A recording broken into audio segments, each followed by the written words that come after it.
Hello, ladies and gentlemen. It is that time again. Time to get started playing Final Fantasy, and we are doing the Heavensward quests here.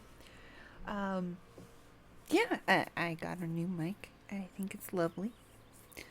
Um, I'm been told I sound better and I'm easier to understand. So bonuses all around. Today we are going to be doing Mountaintop Diplomacy. So, let's make sure we're on the right job. There we go. Alright, so let's go right on ahead and jump on into it. Yep, okay, we need to go back. So, yesterday we went to the clouds of mist? The churning mist. Okay. Yeah, we went to the churning mist and we saw a muggle. And he ran away. So we went to Gredonia and enlisted their aid to help us introduce to these new muggles that don't know Erosian kind. So, yeah, here we are. After we have been to Gredonia. And, yeah, so we're just going to go right ahead and see what we find. Let's see here. This way, I believe. That is a share cliff. That's not the way to go.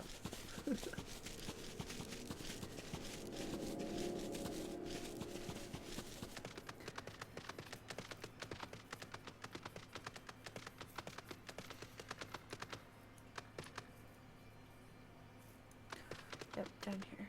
Okay. We see Estidian, Alphinaud, and Lady Iceheart. No, I thought I saw Alphinaud. Maybe it was just Lady Iceheart. Anyway, we need to talk to Estidian.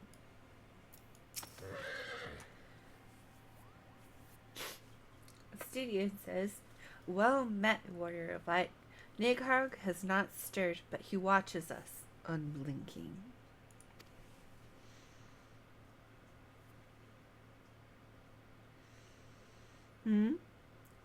The elder Seer herself answers your call. Then there is naught to do but wait.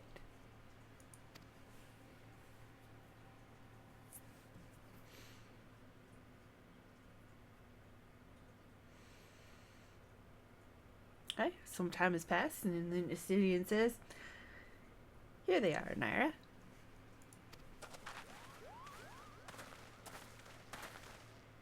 Elphinaud says, "Greetings, my friend. My friends. I am happy to report that our journey was mercifully uneventful, devoid as the road was of Darvanians.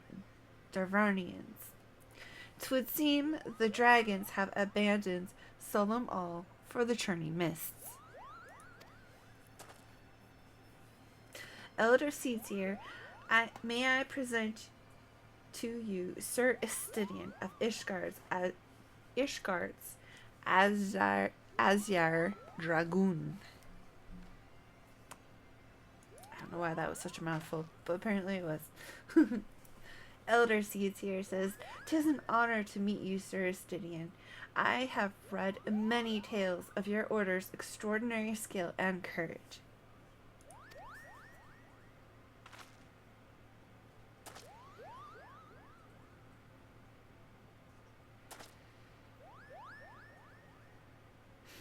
Elder Seedsir continues, "Friends, I feel it only right to inform you that we are not alone. The Muggles are all around us, even as we speak. And I should imagine they are more than a little concerned by the horde of strangers that have descended upon their home. Mayhap now would be a opportune moment to introduce ourselves."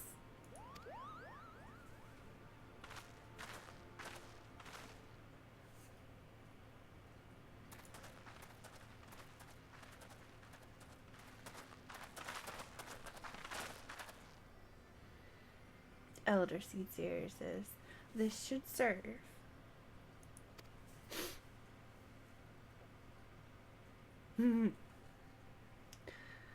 Kaplo Cope says, they're hiding, of course, but there are so many of them, Kupu.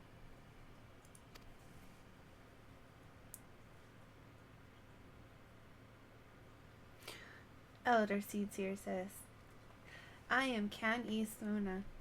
My companions and I have braved the long road from the 12's to share words with you.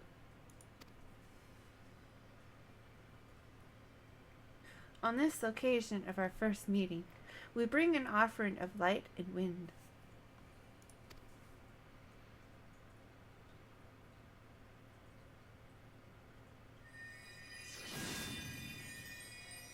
She is talking to a Patterpuff.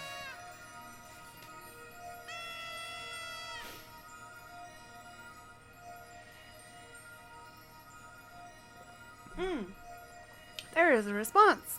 Question mark, question mark, question mark says, ooh, such a gentle and pleasing glow, Kupu.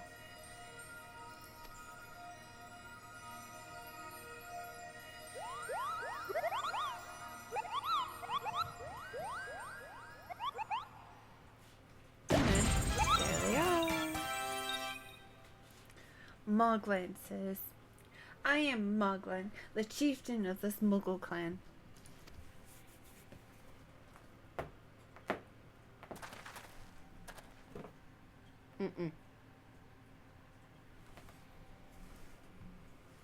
Elder Seedseer says, Chieftain Moglin, it is an honor to meet you. Kuplo Cope says, greetings, I am Kuplo Cope, ambassador of the 12's Wood Muggles. Moglin says, I'm Muggle from the world below. Your hide is of a different hue, but that palm is unmistakable. I might need a moment here, Kupu.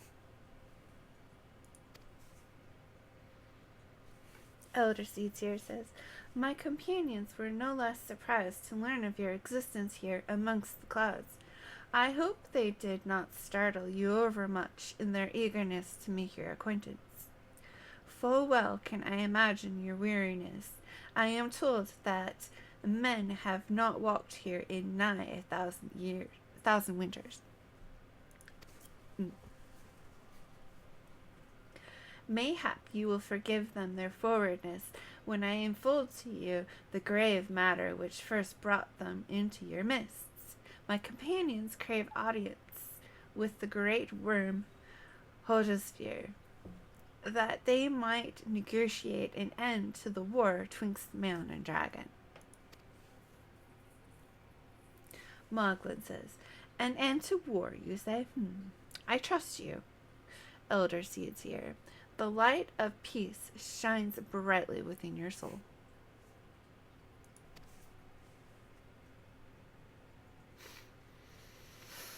But I'm afraid the same cannot be said of your friends. To be plain, we did not hide ourselves because they were the first of your kind to be seen here in 1,000 years. Well, not only because of that. We hid ourselves because we smelled dragon blood.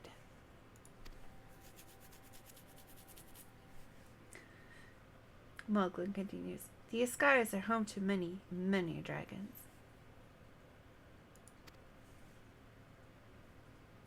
Oh, thank you for the follow. I appreciate that. Thank you.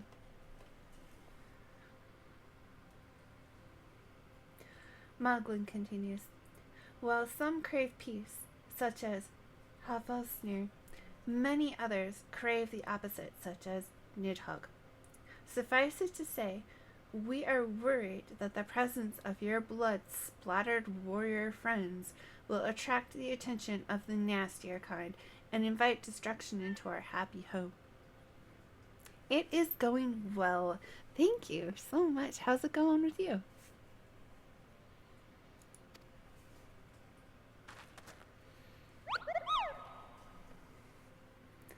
Kuplo Cope says, now just a moment, Chieftain. Nyra here may have doled out the odd thrashing or two, but it's always been for a really good reason.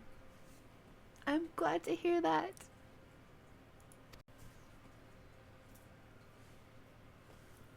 Cup continues. She is a champion of the 12-foot Muggles, and I'll not hear her good name slandered. Moglin says, Now, Ambassador, let's not rifle each other's fur. I shall, of course, take your testimony into consideration. Elder Seedseer says, If I may, Chieftain, there is little room for trust twixt strangers. Might we not take the opportunity to learn more of each other?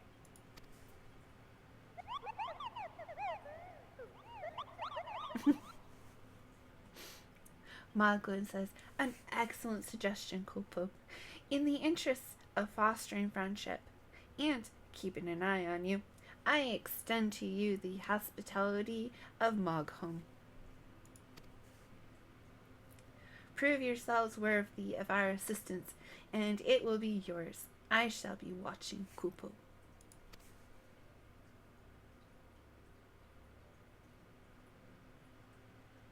That look she's giving the Muggle.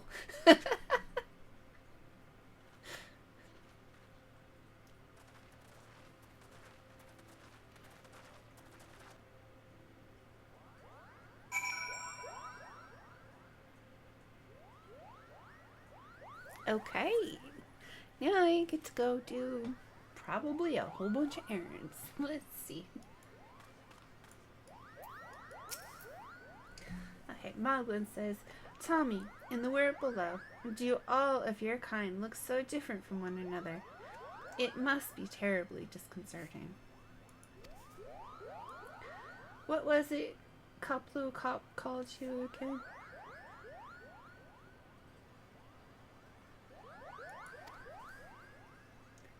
Yes, it is a little crazy. I believe they have you go to and fro, and then to and fro, and then to and fro again, and then rinse and repeat a few times. Anyway, yeah. And that's before doing their Beastman quests. Moglin says, Nyra, your names are as odd as your appearance. Have you ever considered a nice Muggle name? Moglin is taken, by the way. Cool.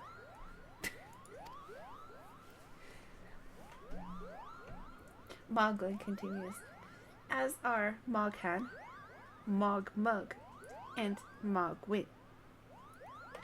These being the names of the 3 wise Muggles who will administer the challenges that I have devised to measure your worth. I call them the trials of trustworthiness. Undertake these trials, and we shall soon see whether or not you are worthy of our aid. Ooh, I get to complete a quest. What have we got here?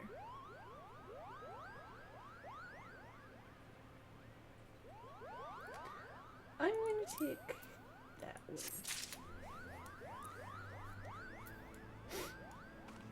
Okay, Moghan.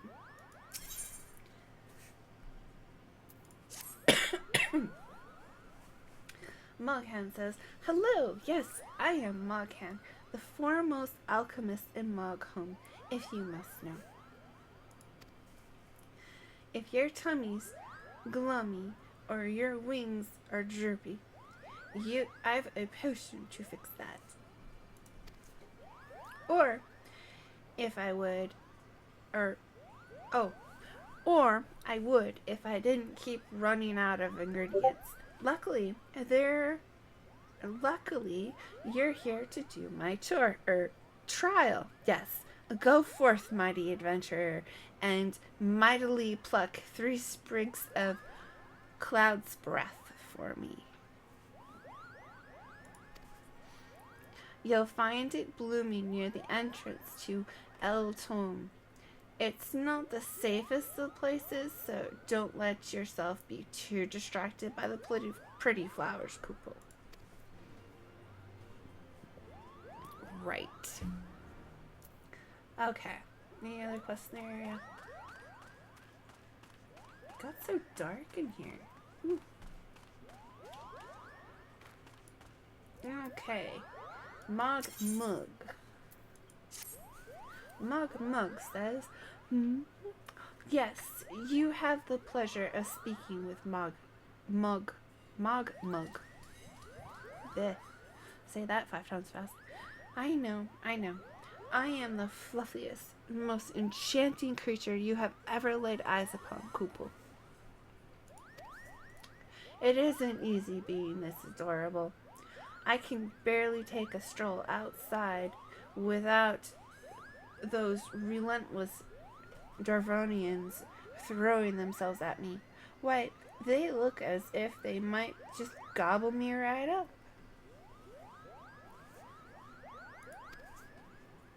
In any case, fleeing their overbearing admiration is growing a bit tiresome. Your trial, madame, is this. Find these ardent archosaurs and slap some manners into them, Kupo. Perhaps a firm smack on the snout will teach them to appreciate my charm from afar. Right. Okay. Okay. Next one. Mogwin.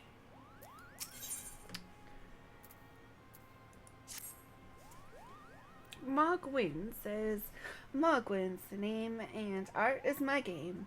When it comes to painting, there are none in Moghome who can match my talent with a brush, Kupo.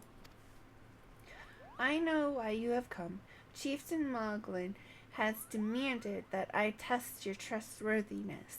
But, as I trust no one to create art that will satisfy me, I instead charge you with retrieving a masterpiece I seem to have misplaced. It was an ambitious and innovative work, guaranteed to fetch at least 4 Kupo nuts on the open market. You must find it. Question the masses. Surely a pebble painted with such vibrant color and unmistakable panache cannot have escaped the notice of every muggle in Moghome. A pebble. Okay.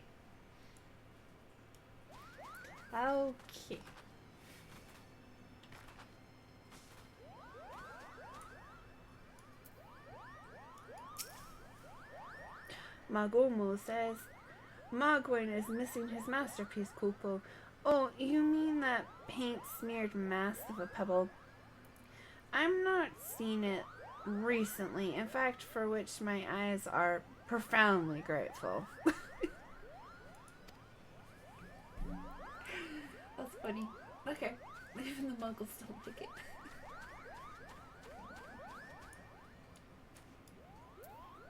Muddled Muggle says, Mr. Mogwin has misplaced his masterpiece, Muggle. Oh, happy day. If I am the swifter in finding it, I will soon have a genuine Mogwin for the price of a little perspiration. Honestly, who has 4 Kupo nuts just lying about to spend on such luxuries? Okay. And one more. Oh, right there. Mogto. Mogto says, I don't know much about his stone, but I do know Mogwin's been creeping out the back way to Solemn All's summit from time to time, Kupo.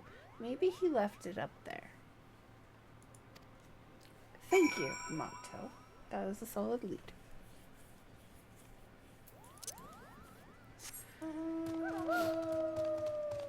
Okay.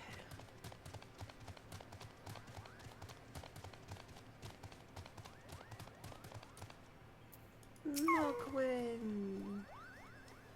Well, what did you find out, Koopel? I love the wolves too. I got it from the last treasure trove. I think I only got one, so. Anyway, Mogwin says, yes. Now that you mention it, I do seem to recall leaving my pebble out in the sun to dry. Ahem. The second part of your trial commences. Go, adventurer, and retrieve my masterpiece before some art-starved admirer swipes the stone for himself.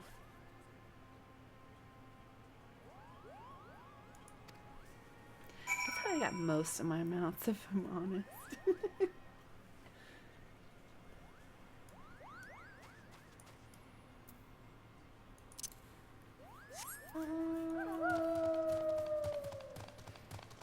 Okay, looks like we need to go up.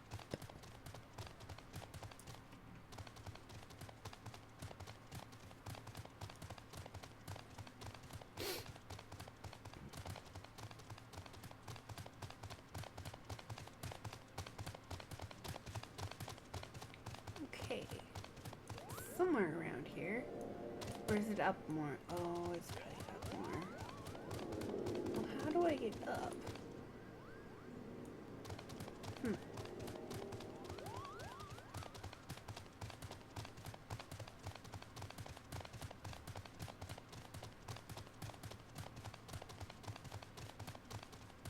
Oh, here's the cloud's breath.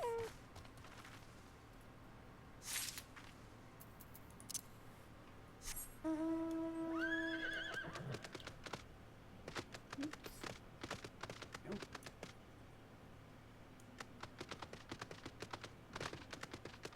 Okay. More cloud's breath, so we need one. Okay.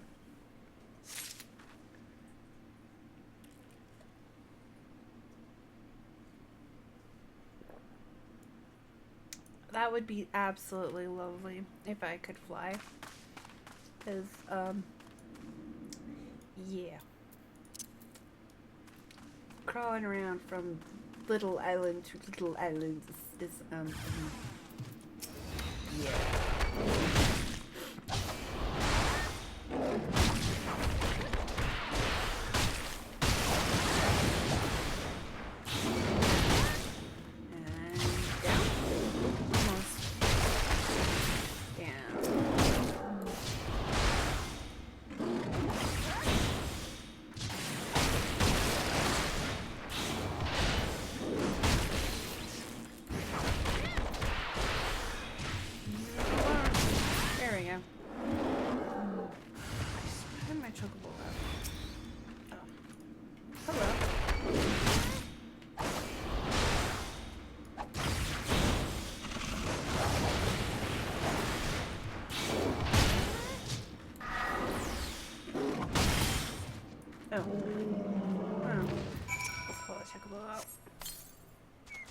Because it needs to level up.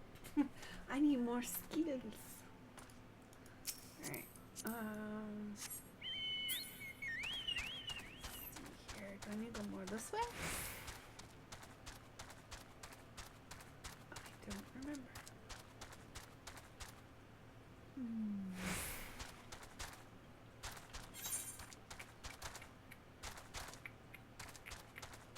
Wait, do you need to go that way? More? Okay. Let's go that way.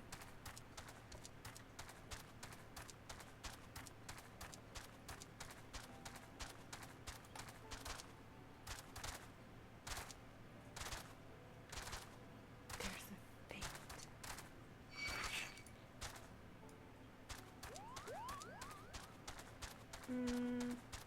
It's not looking like it. I'm gonna go back. Because my circles are over here, so.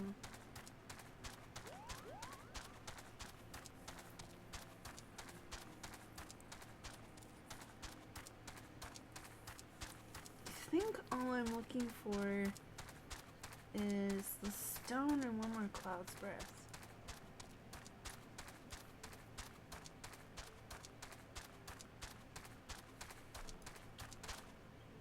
Oops.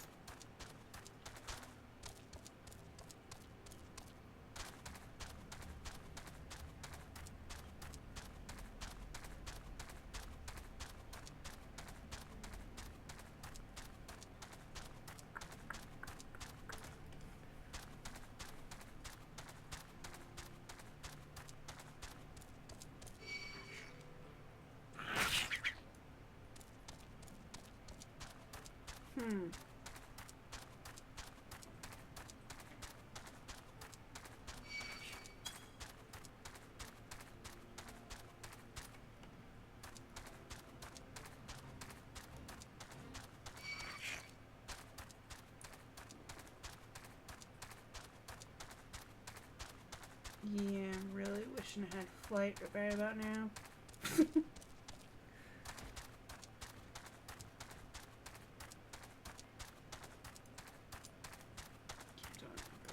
Okay.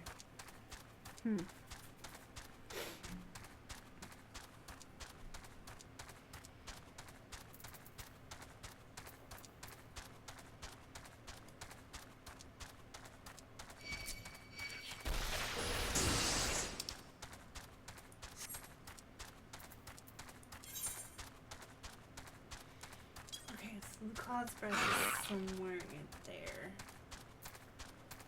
And I need to go over there. Okay, makes sense. They do not like me. I can't imagine why. Like I killed their kith and kind or something.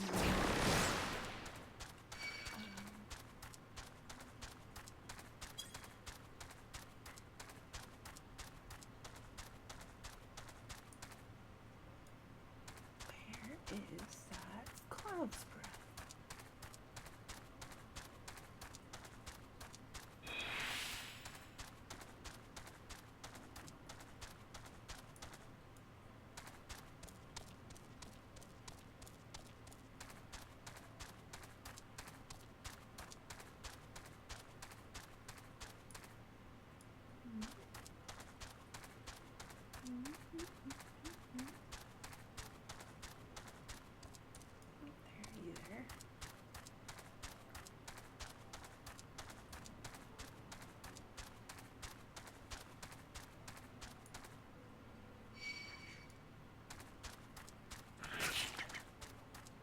It's gotta be somewhere. Now I'm way out of that circle.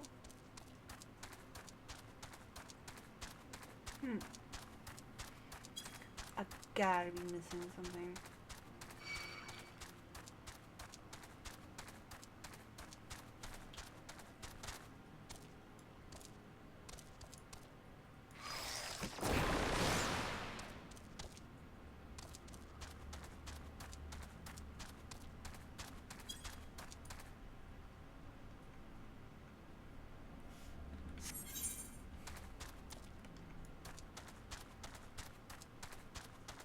I do not remember finding this cloud spread being this hard.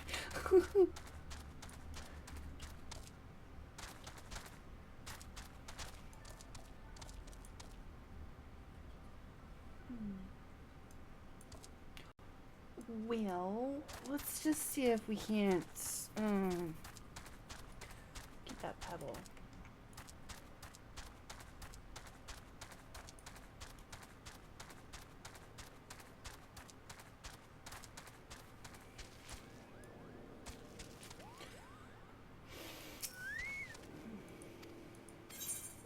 Nothing.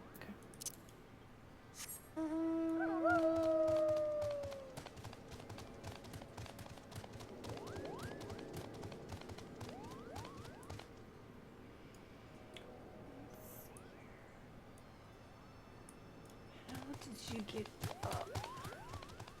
Because I just remember always flying up to the top, which is not. looks like a path.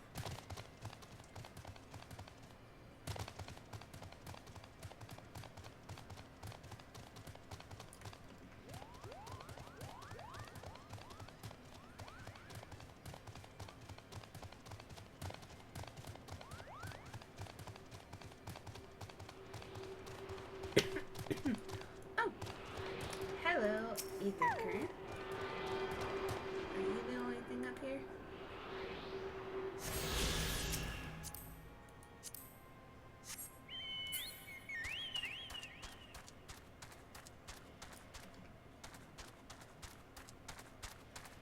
No, I'm now out the top. Okay.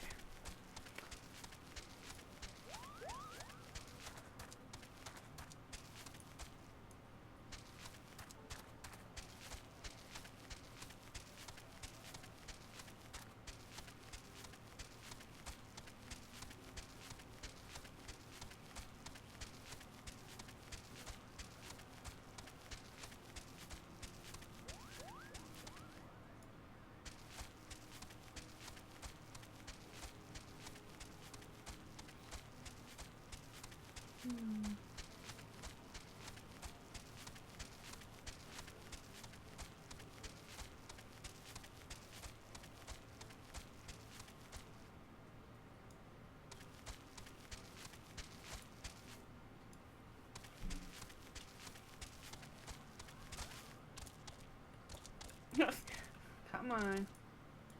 Get unstuck. There we go.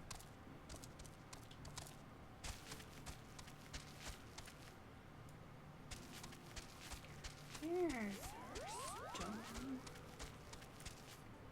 Presumably.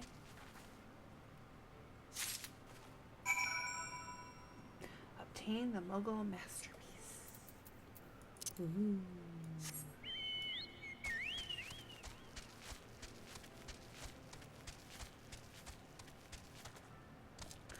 Okay, now I just need that silly cloud's breath. Okay.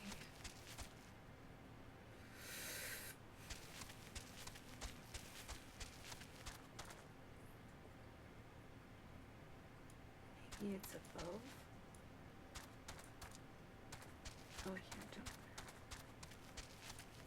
don't. We'll just cheat and pay 70 gil.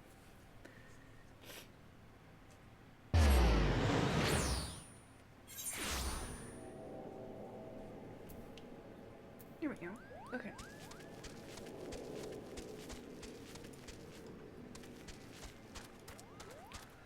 Alright, cloud's breath.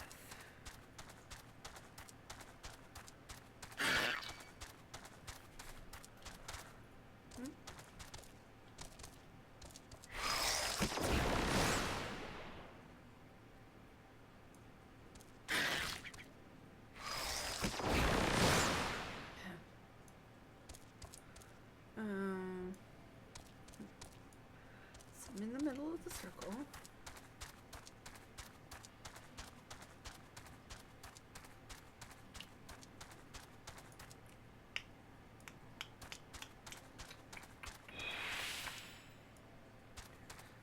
Seem to remember it always being around trees and bushes.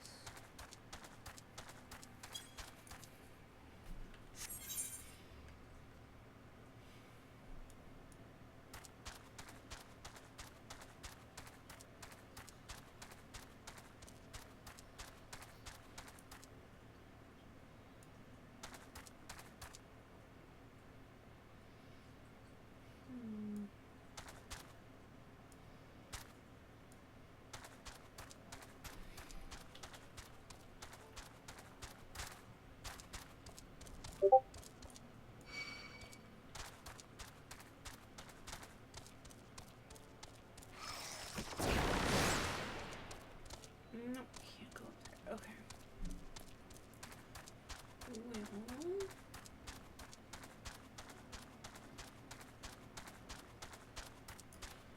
because I want to look up there, because technically that's possibly the circle. Here.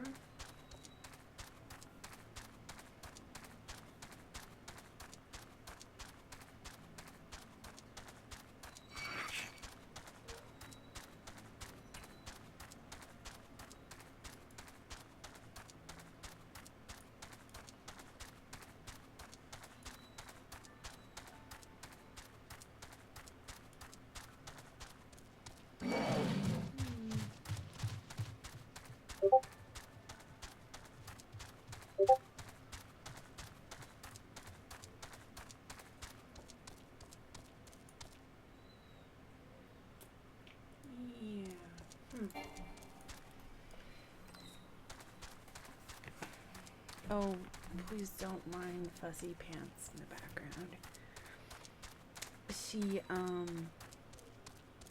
She's a Velcro dog, and if I go and discipline her, she's decided that that means that she's getting attention, so when she does what she's being told not to do more to get attention. So if I tell her to be quiet, she's going to get louder. So she's just trying to get attention.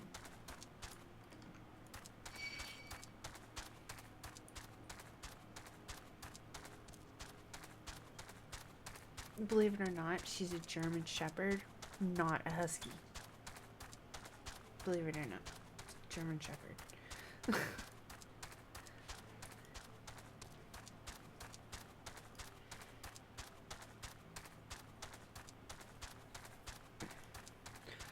And she might be so Velcro because we found her like out on the street, like literally in a parking lot. And she'd literally been eating garbage because she was like all blocked up inside and stuff, and it was just like, yeah. And she was just a puppy, so yeah, I don't know if she just like escaped from somebody or something, but nobody was looking for her. Nobody, like, yeah, so like, well, okay. So yeah, you got cats too. Though they're not loud and obnoxious or anything, but I have one that like he likes to check up on you. The cat I had before him, she would meow, and if you didn't reply back, she'd come and see where you were, see if you're okay. It was kind of cute. And so he kind of learned that from her, but he doesn't necessarily meow to get a reply, but he'll come and check on you. It is really cool, because like we have an elder cat who's inside only because he's so old that we're like afraid to let him out, you know? And occasionally he'll like get out accidentally, and generally what we just do is we just let Ember out, which is his name. He's a black cat. We'll let him out and he'll go find the elder cat and keep him safe. He's really cool that way. Okay.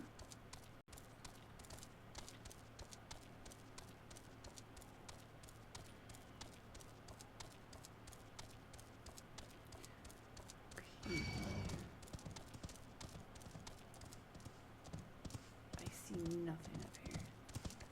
Except for that thing trying to hear me. Oh, there it is. Sweet, I found it. We have, like, currently we have 2 indoor cats and 1 outdoor cat. The second indoor cat she's indoor because she's, technically she's trying to get used to the other 2 cats. She was also a rescue. She was on an internet ad. Someone had quote unquote rescued her, and they had someone who was allergic to cats in their house, and they needed to get rid of her ASAP. It was just a really bad situation, and so I took her in, and then I rehomed her, and they ended up getting her back. But she's like really aggressive towards other cats, so we're doing a really slow integration. But the reason I say that the person who had the ad quote unquote rescued her is because they, 1, couldn't keep their story straight, and then 2, they're what I call like an animal lover. They love animals, which is great and awesome, but like they don't understand them. Like this cat was shaking and like visibly scared, and we were in a Maverick parking lot, and this cat was loose. And so we're like, okay, just put it in the car, we'll close the doors, and we'll put her in a cat carrier, right? Easy peasy, you close the doors, the cat's not going anywhere besides inside the car. Well, this woman stood in my passenger's door and wouldn't let me close the door to make sure the cat was okay. And this is like a busy maverick next to a freeway. This is why I call her an animal lover, and I doubt what she was saying because, yeah. I mean, if you trap the cat in the car, it's scared, then you can take your time putting it into the cat carrier. You don't have to rush it because it's not going anywhere, you know? But no, we have to stand in the door and put the cat at risk. And then you have to behave in a certain way, or else they go, oh no, you're putting the cat in danger. And it's like, right.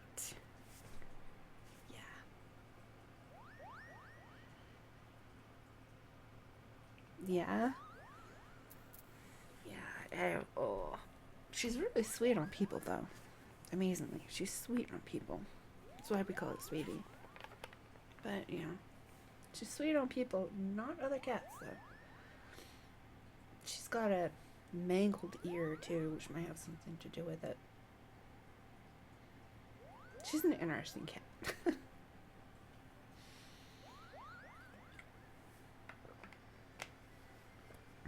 What happened with your cat?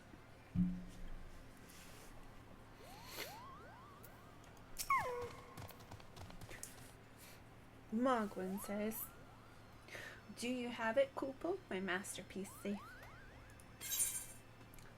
Yes, I do. It's right here. Here you are. Mogwin says, yes, this is my work. Is it not exquisite? I call it Contemplations of Zenith. Okay. Thank you, madame. At least I can exchange my art for these delectable couponets. Chieftain Moglin will hear of this valorous deed. Yay!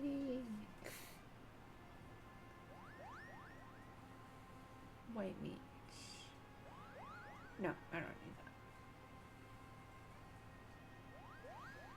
Crit. Well, I'll grab it anyway. It's probably one of the more common ones.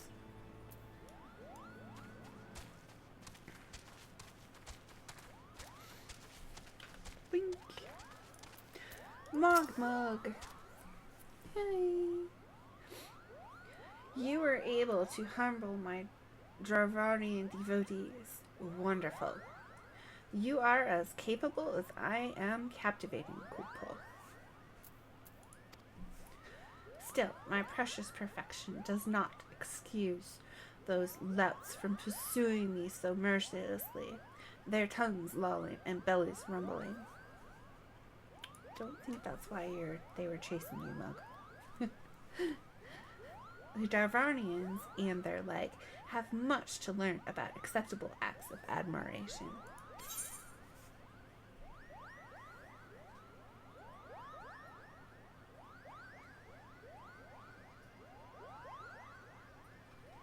Aw, so you got yourselves an elderly cat too. I'm glad he's in a better place then. If they weren't taking care of him, that's... yeah.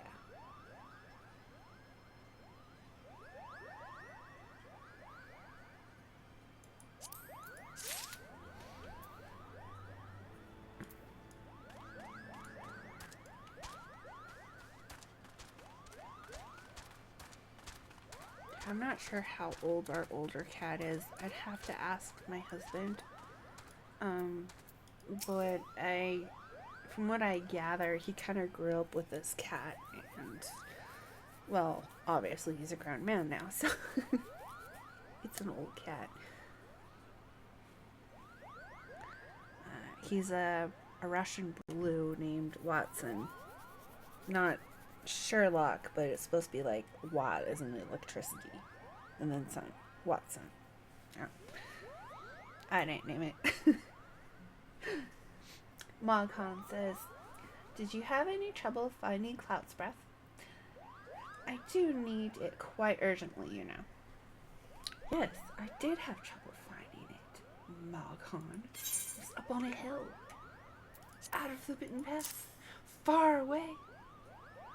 Over the hill and far away, in fact. Moghan says. Oh, yes. These are perfect, Kupo. Now I have the main ingredient for my palm tonic. Speaking of which, how are you feeling, miss? Should you ever feel your palm losing its bounce, then I'm your muggle, Kupo.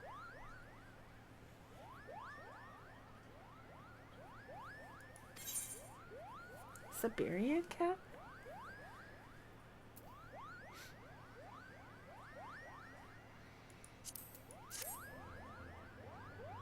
I have completed the trials of trustworthiness. I can return to the chieftain. What is a Siberian cat? I want to know.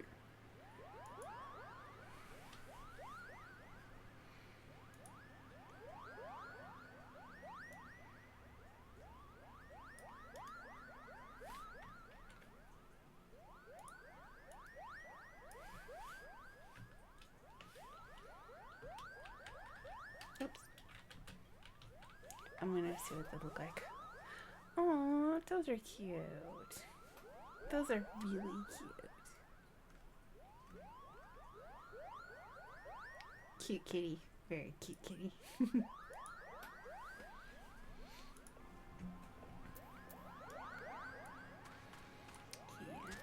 Yeah. The pictures, they showed like this like light gray with darker points. Poofy, fluffy kitty.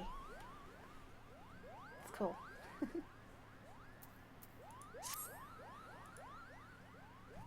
Okay, Moglin says, Nyra, if that is what you insist on calling yourself, you have completed the trials of trustworthiness administered by the taskmasters Moghan, Mogmug, and Mogwin. During these grueling tests of character, I closely observed your conduct, as well as that of your companions. And I am decided, Kupo. Gather your friends before me now, so that I need not repeat myself needlessly. Okay.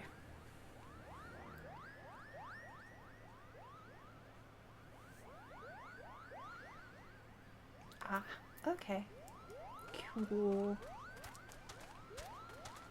Yeah, we got a white one with like tabby cat spots, which is like, you know how tabby cats are, they're just that like brown gray color with the stripes. Yeah, that's what her spots are like.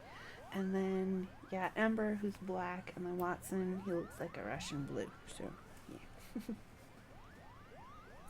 Alphanode he says,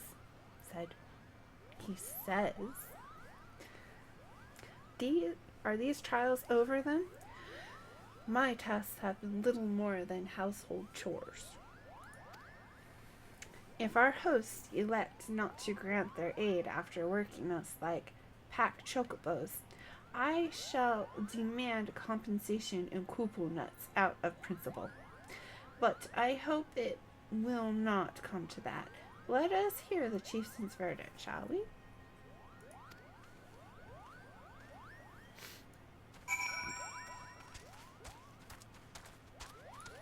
Elder Seedseer says, standing here in Moghome, my thoughts turn inevitably to the legend of good King Mogmug the 12th and his seat in the heavens. Like most, I thought it no more than a myth, a story for younglings that grew with the telling. But with every passing moment, I become more certain that we have discovered the origin of the tale. Full eager am I to hear what the chieftain has to say.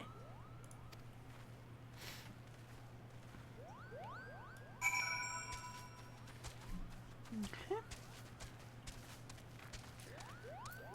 Cuplo Cup says, we've become such friends, Kupo. My muggle cousins love to sing and dance as much as I do.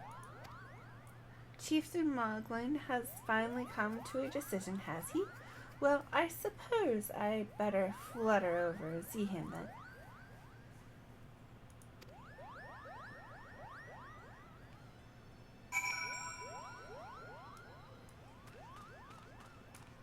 I love black cats. They're so awesome. People hate them, but it's like, dude, just they're not bad luck if you own a black cat. That's the way the saying goes. Just get yourself a cat. And Luna is an awesome name for a black cat. Felix is pretty good too. Lady Iceheart says, "What sorcery is this, that my heart should stir at mere fluffiness?" Nyra, I was... No matter. What is it? Chieftain Moglin has made his decision. Well, let us not keep him waiting then. Fluffiness.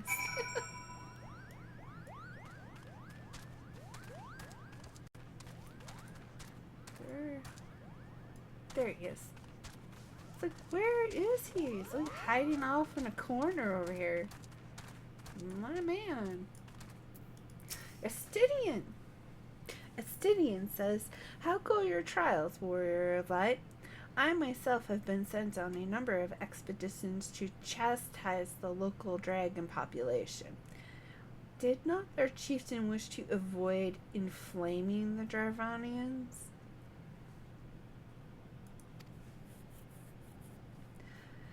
Estidian continues, "Such contradictions aside, our hosts seemed entranced by the height of my leap.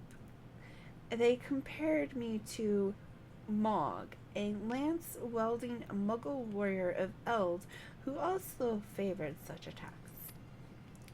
'Twas meant as a compliment, I expect, but I doubt these furry lumps could outleap a caracal lamb, much less a dragoon. Conclude your business here swiftly, Nyra. I like not this place." Oh, I think my grandma liked black cats too. She used to have this black cat that she named Bojangles, like Mrs. Bojangles or Mr. Bojangles, I think it was. And then they found out it was a girl, so it became Mrs. But that cat never liked me. I was a kid. But my dad didn't like the cat either, and my grandma was always like, keep the cat in October, and my dad was like, it doesn't matter, it's a cat, it doesn't matter if it's October or not, and let her out like the night before Halloween, and she was never seen again. It was terrible. Everybody blamed my dad, but he didn't care. He's a jerk and an abusive person, so yeah. My grandma's poor cat. And he was in a big city too, so I mean, you can imagine, probably a lot of people saw this cat.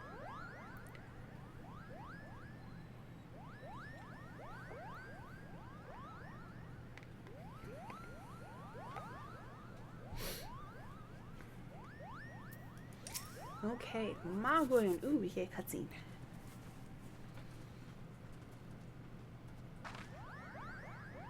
Moglin says, "Never have I seen such determined workers, Kulpo. It would have taken us moons to complete all these dreary chores and noggling errands."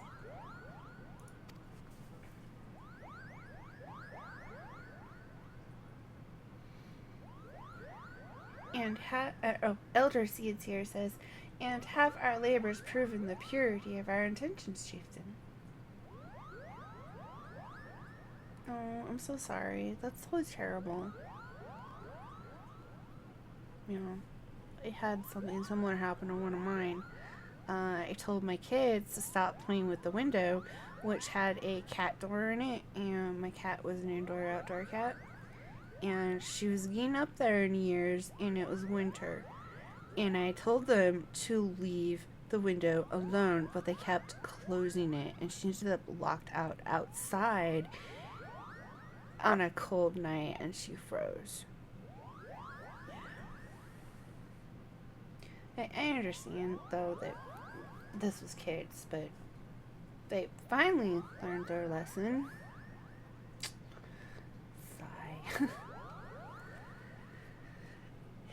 The fact you call her your birth mother says that there's some history there.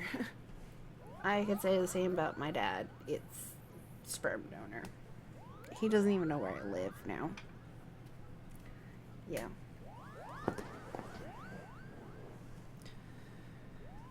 It's better he doesn't know where I live.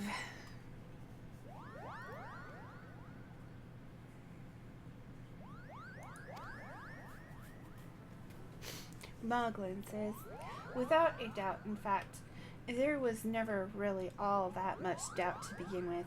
You were, after all, already friends with a fellow Mogul.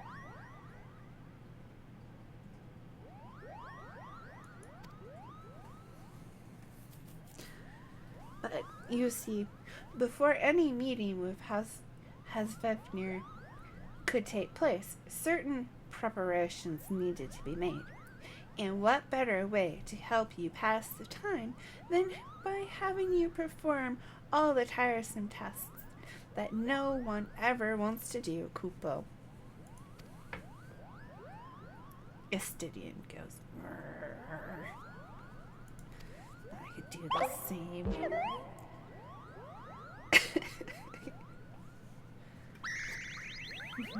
Moglin goes, oh dear, the horn. Bring out the horn. Quickly now.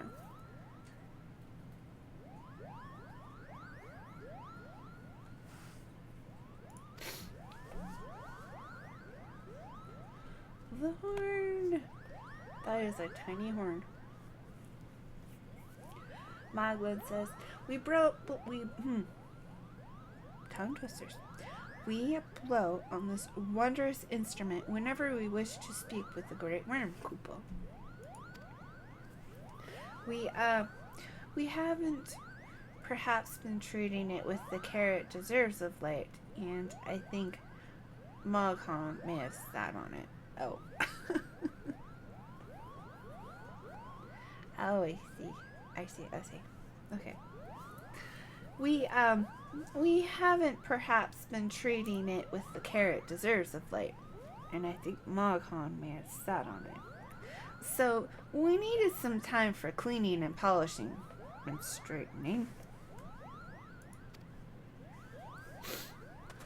No lasting harm done, though. Now, we need simply head to the Zenith, the Wyrm's dwelling to the west, and give the horn a good toot.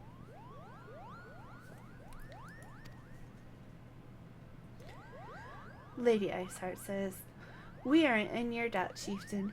Thanks to your noble gift, we shall finally have a chance to plead our case to Heavensward.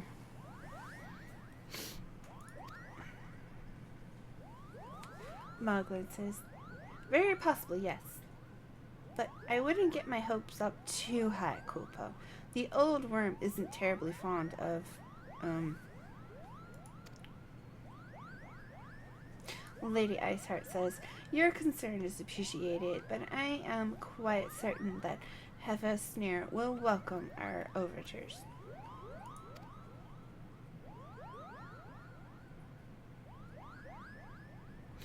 Estidian says, should we ever arrive at his lair, come. We have squandered enough time already. So impatient, Estidian.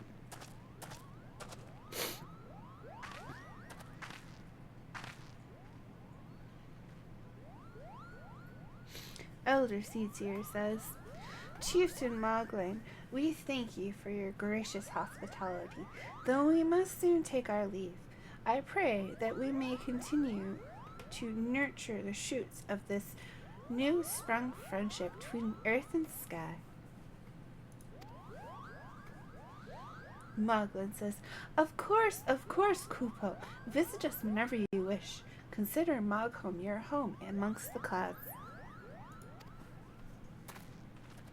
And everybody bows. Okay. Yes, safety. Yeah.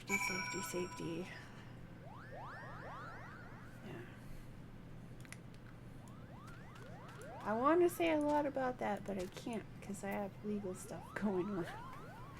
But once it's done, yeah, I can let everybody know, but I can't right now. So, anyway, Moghan says, "Thanks for the help, Kupo. I doubt I would ever have found time for all these rotten chores. You're a lazy little muggle." Yeah, that's like that. It'll settle itself out here in probably about a year or so. So I'm really looking forward to it. Moghan says, Hey, it wasn't my idea. If the chieftain had spent a little less time sitting about and a little more time chieftaining, things would never have gotten so messy in the first place." And he was the one who sat on the horn, by the way. "But how all the errands are done and the horn is fixed, so all's well that ends well, Kupo?" Copy that.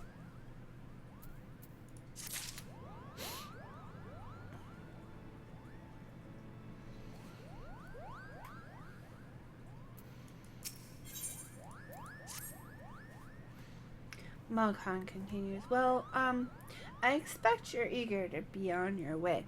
Did I mention your friend was looking for you, Kupo? If not, Ulfenold is looking for you."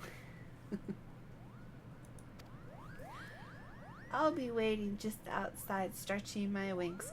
Let me know when you're ready to depart."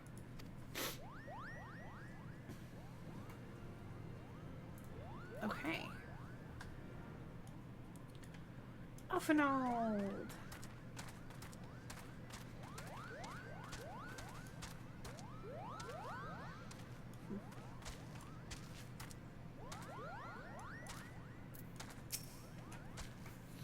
Ulfenold says, "To the best of my knowledge, we have all that we need for our trip to Zenith. And I believe the Elder Seedseer and her retinue will soon be making the journey back to Gradonia. It would be remiss of us, I think, not to convoy our gratitudes to them prior to going our separate ways, shall we?"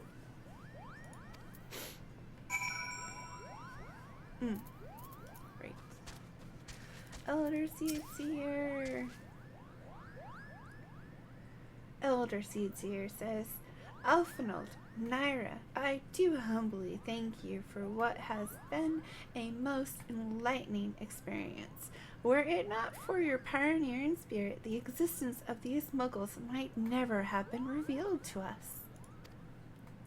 Ulfenold says, "'Tis we who should be thankful, Elder Seedseer. Were it not for your timely diplomacy, they would never have chosen to reveal themselves at all. And 'twas your presence, Kuplu Cope, that ultimately won us their trust. It must have taken great courage to leave the sanctuary of the Twelveswood, and we are exceedingly glad that you did." Kuplu Cop says, "It was my pleasure, Kupo. I've made so many new friends and have so many fantastic tales to tell my kinsmuggle back home." Elder Seedseer says, "And it is to our home that we must now return.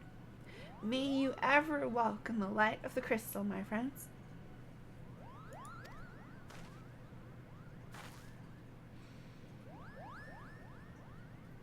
Ulfenold says, "Safe journey, Elder Seedseer. We too must be on our way. Heavensward awaits."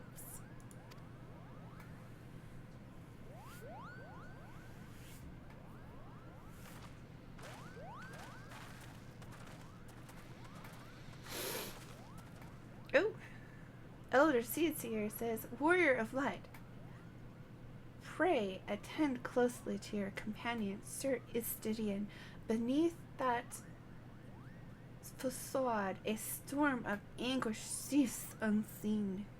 Ooh. I nod. She nods. So much nodding. Might fall asleep. Okay. I think we're off now.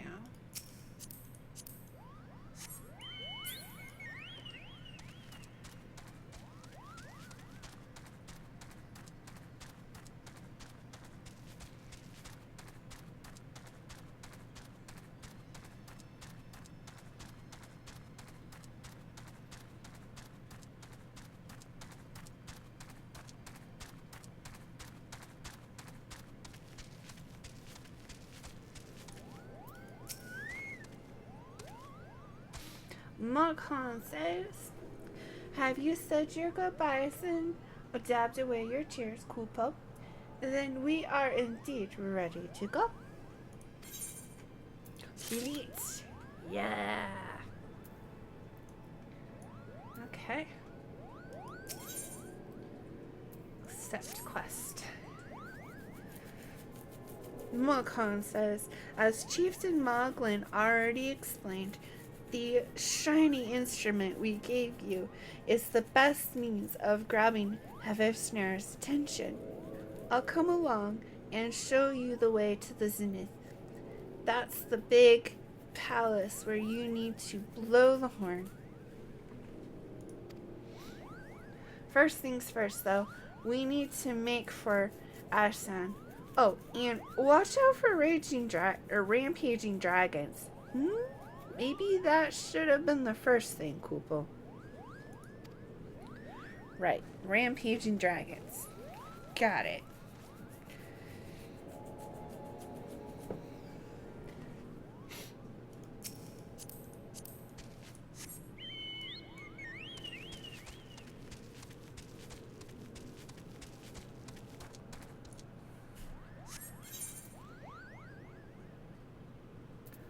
Okay, yeah. Straight on.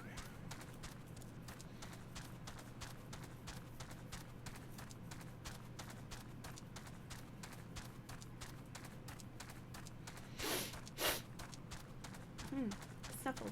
Excuse me.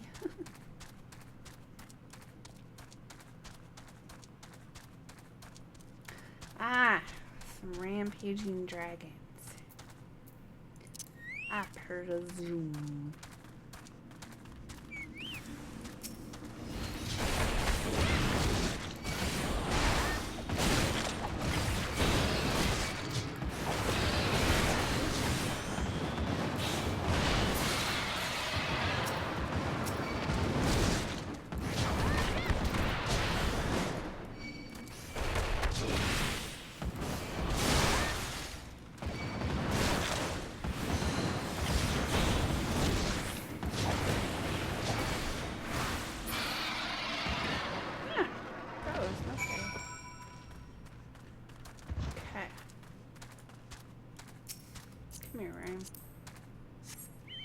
I need a ride run.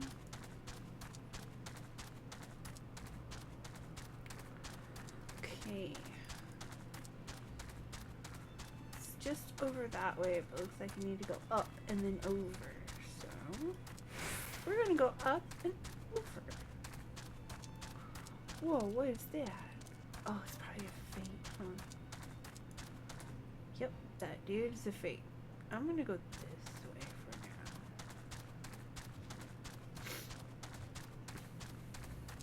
now. Okay. That one's bigger than the others. Yep, he's a fate. I need a tank job. That makes those kinds of fates so much easier.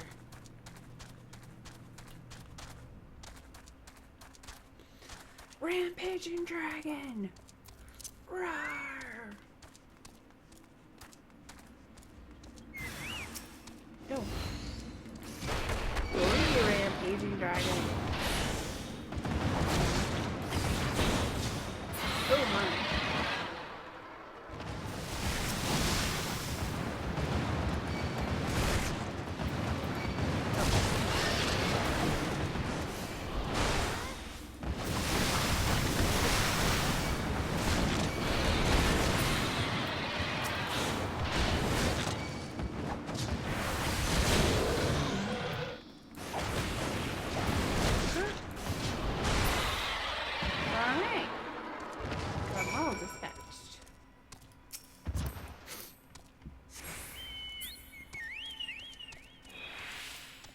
Boingy, boingy, boingy, boingy, boingy, boingy.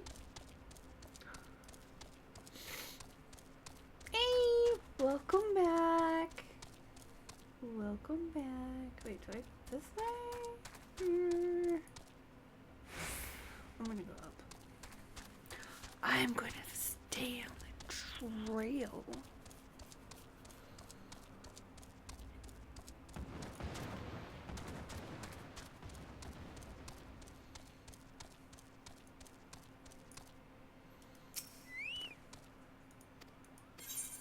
Nothing.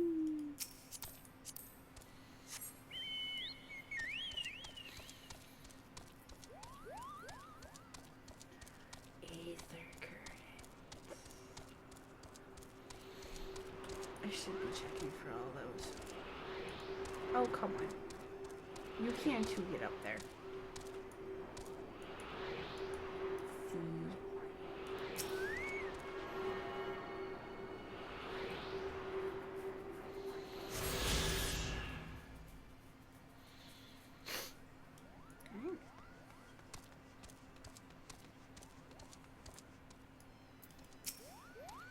Moghan. Moghan says things were a bit bitey for a while there, but I think we arrived in one piece, Kupo. I wonder what has the dragon so awfully snappy. I mean, the bad ones are always bad, but they seem worse than usual.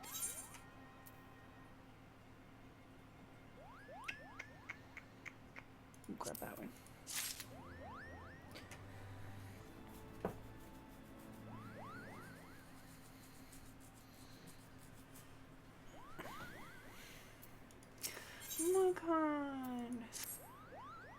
Moghan says, we may have a small problem, Kupo.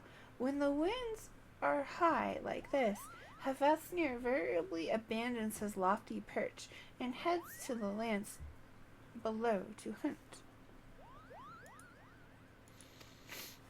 If you tried blowing the horn now, I doubt he'd hear it. I suggest we stop at the clearing up ahead and rest until the wind dies down.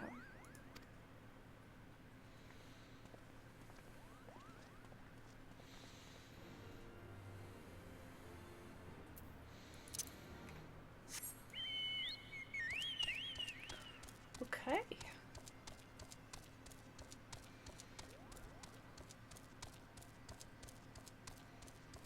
Somewhere in this direction. Mouthing off Mogul. Okay.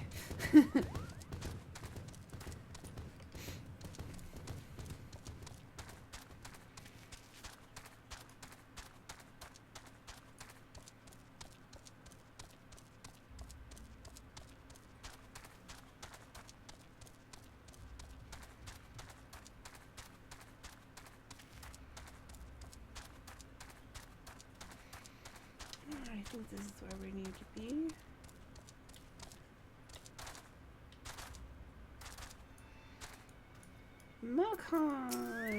Moghan says, this should do nicely, Kupo. The winds will likely have died down by tomorrow, but until then, we might as well make ourselves comfortable. Wulfenshade says, if we must interrupt our journey so close to its end, I suppose this place is as good as any. And mayhap a brief respite from the hardships of the road will help to clear our minds in readiness for the coming parley. Very well then. I believe a campfire is in order. Leave the gathering of fuel to me.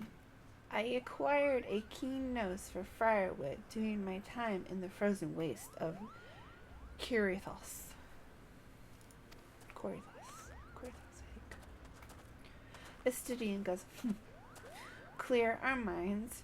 'Tis Master Wulfenshade whose mind needs clearing. The thought of meeting a great worm in the flesh has befuddled the boy. Did you see him stroll away as if these ruins were not crawling with deadly beasts. Follow him, Nyra, and see that the wildlife does not make a meal of our young friend. Estivian, We will have the camp ready by the time you return.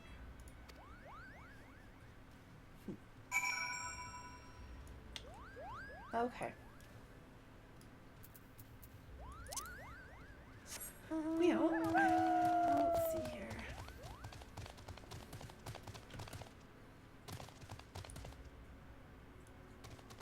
Somewhere this way. Wing.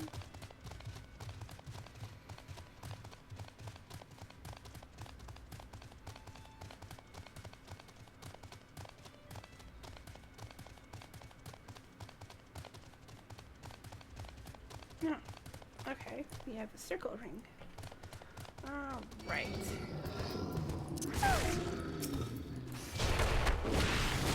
Yo.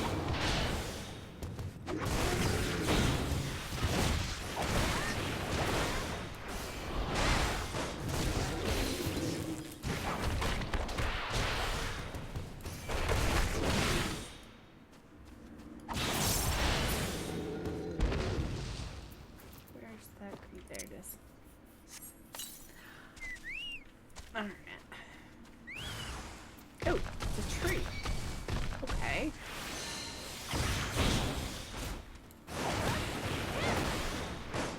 Oh, alright.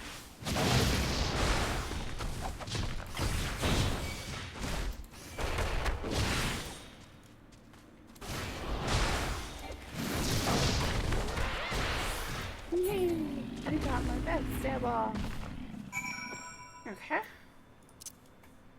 Let's go to the other location now.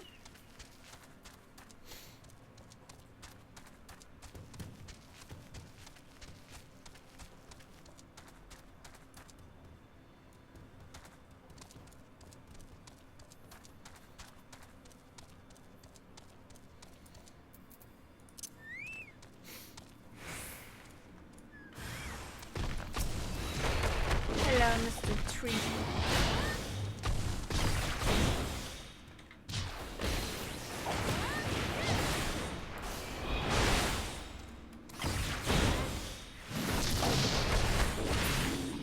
Yes. Okay. I killed a few dangerous wildlife species.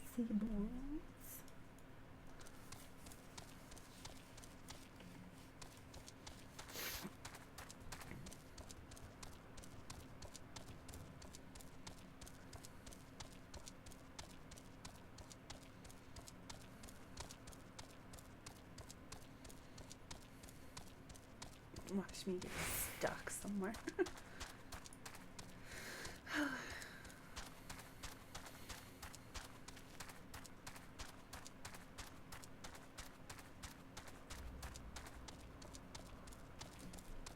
Boing.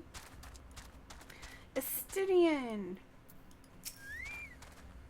Estidian says, I see I was right to worry about the boy's safety. Once Alphinaud returns with the wood, we can see about supper.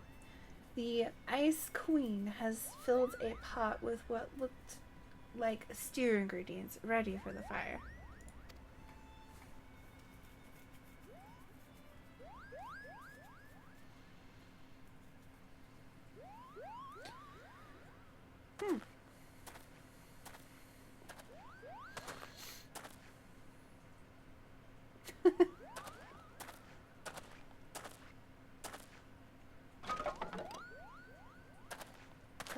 Not a whole lot of firewood, Alphinaud.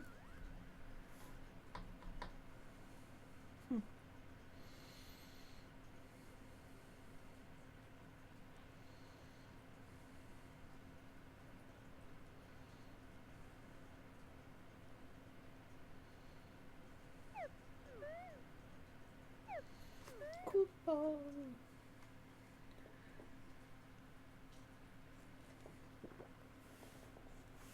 Alphinaud says, few things compare to the simple pleasure of sitting beside a crackling campfire with one's own making. Astidian says, "Ha!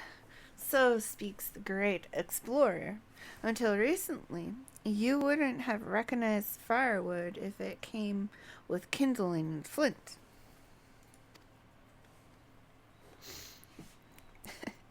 Alphinaud says, "'Tis well you instructed me so patiently then.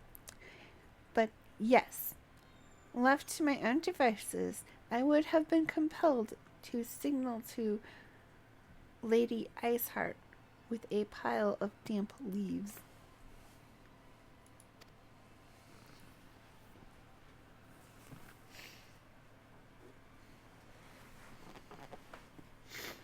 Alphinaud continues, "I was born the pampered son of a Shalarian dignitary, and alongside my twin, became the youngest student ever to be accepted into the studio. How proud I was to match wits with scholars and philosophers. How ignorant of mine own shortcomings. That hubris invited manipulation and betrayal, and led to the downfall of the scions." Give yourself a lot of credit, Alphinaud. Menphilia was the leader.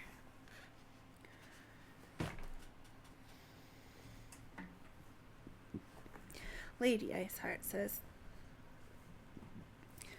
"We all of us are guilty of similar ignorance. How many men lay down their lives, ever knowing what it is that they fight for, never questioning that which they have been taught to believe."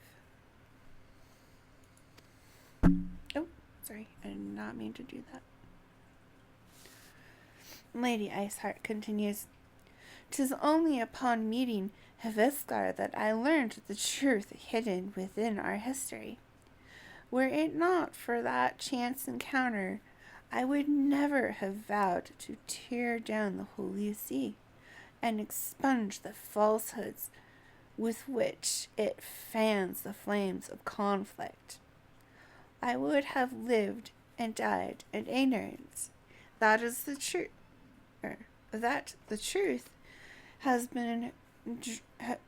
truth has driven me to terrible things, I cannot deny. But I would rather sin in the pursuit of peace than imagine myself virtuous and presumptuous in a needless war, and continuing a needless war."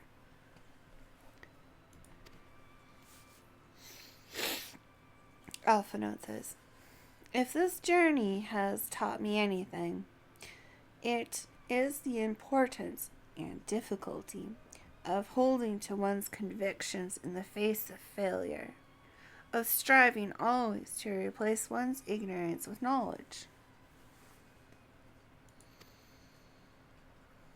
Astidian says, "You are well on your way, Master Alphinaud. At your age, I was but a fool swinging a spear with scarcely a thought in my head. Even now I struggle to acknowledge the misconceptions under which I have labored.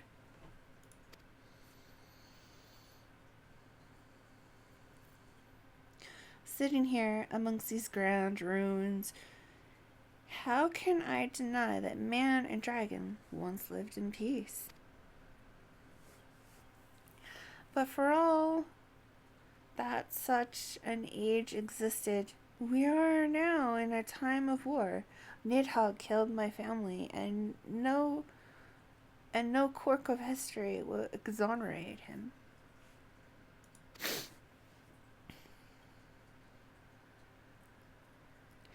I may be ignorant of how the Dragonsong War began, but if we do not put an end to this conflict now, I can say for a certainty that it will only breed more vengeful souls such as mine."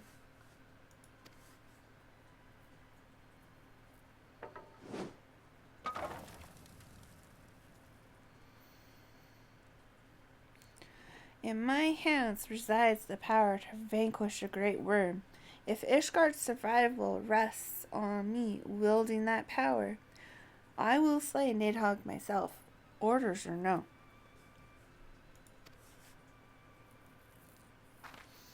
Lady Iceheart says, Estidian, you gave your word.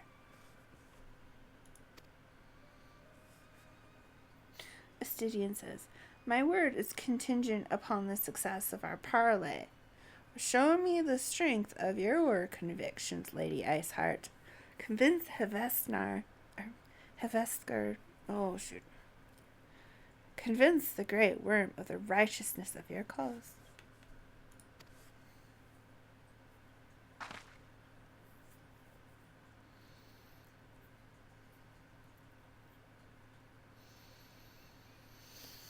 Lady Iceheart says, doubt not that I shall, dragoon. Alphinaud says, well, when's willing, we shall have our answers on the morrow. Let us sleep now and face our fate with the rising of the sun.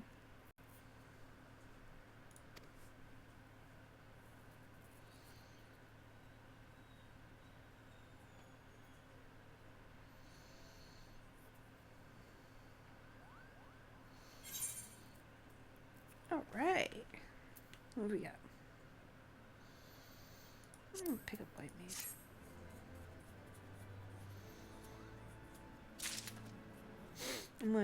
I'm gonna take those pieces of armor and I'm going to put them on my retainer and sell them because they are not bound to me. And I can get better gear.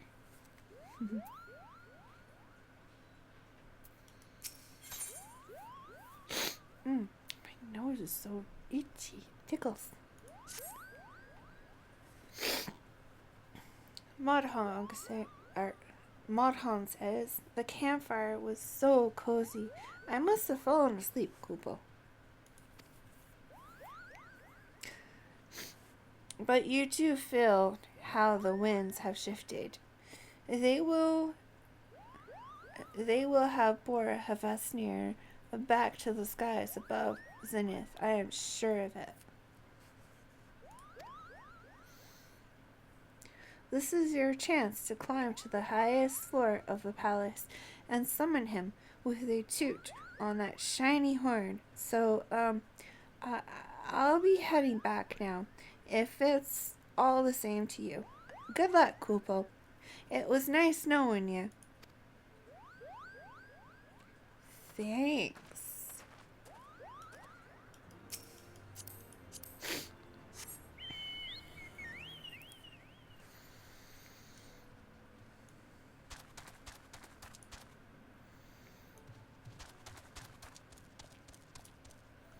Okay, I need to go. Where do I need to go? Oh. Okay.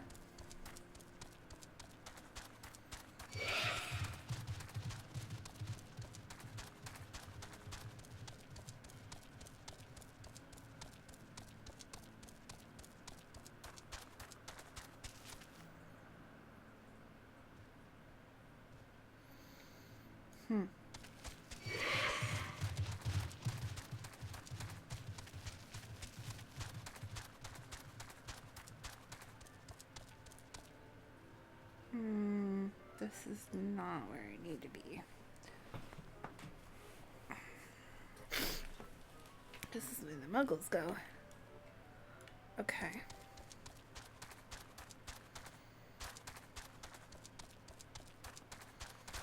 So, by foot, how do I get... Ah, here we go.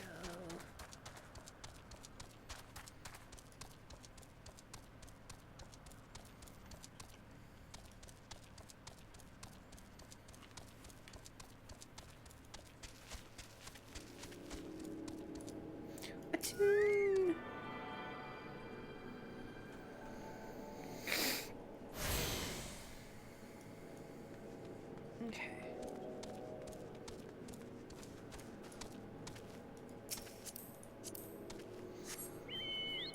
we go up.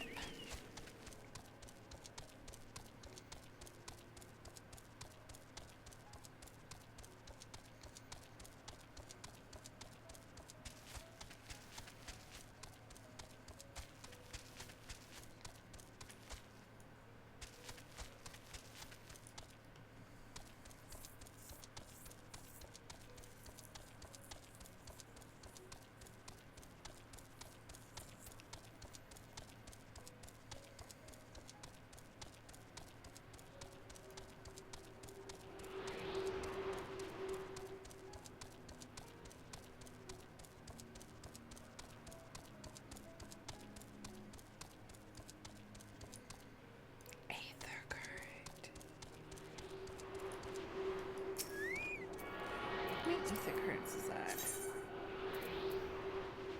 One more. Okay. Plus quests. Okay. Cutscene.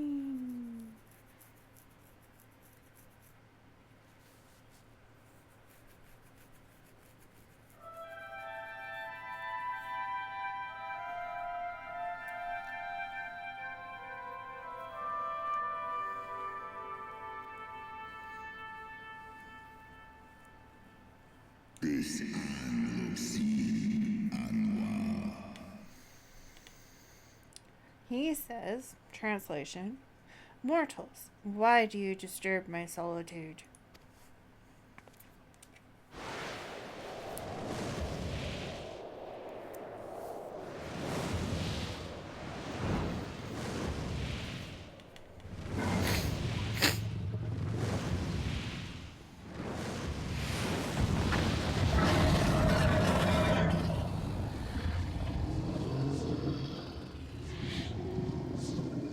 Svelga.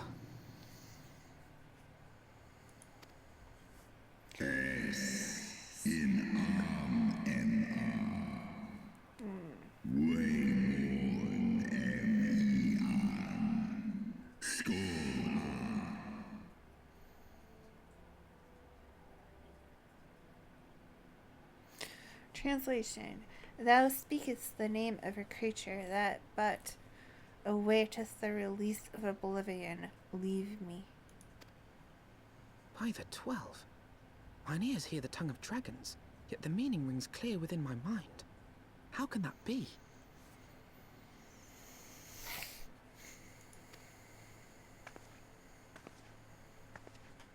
Racevelga, do you not remember me?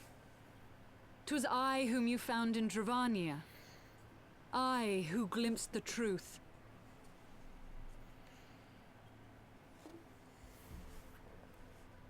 The truth about your past. About Shiva.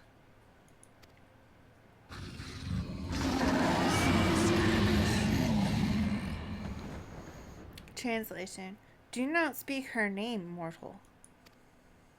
But speak it I must. I have summoned Shiva's soul from the beyond and offered myself as her vessel. She has made her heart known to me.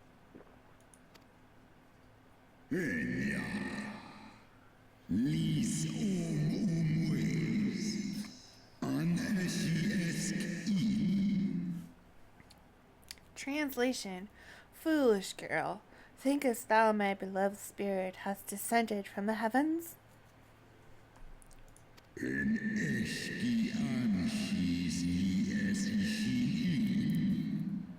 That the secrets of her heart are thine to know. I have surrendered mine to her. Do you not see, my love? I am Shiva reborn.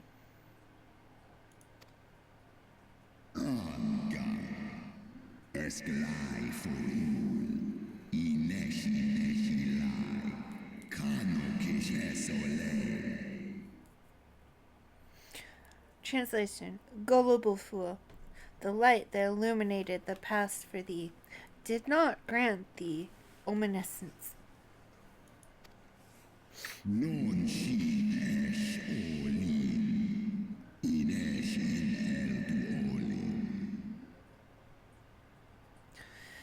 spirit thou hast summoned belongeth not to Shiva. 'Tis but a shade conjured by thine own fancy.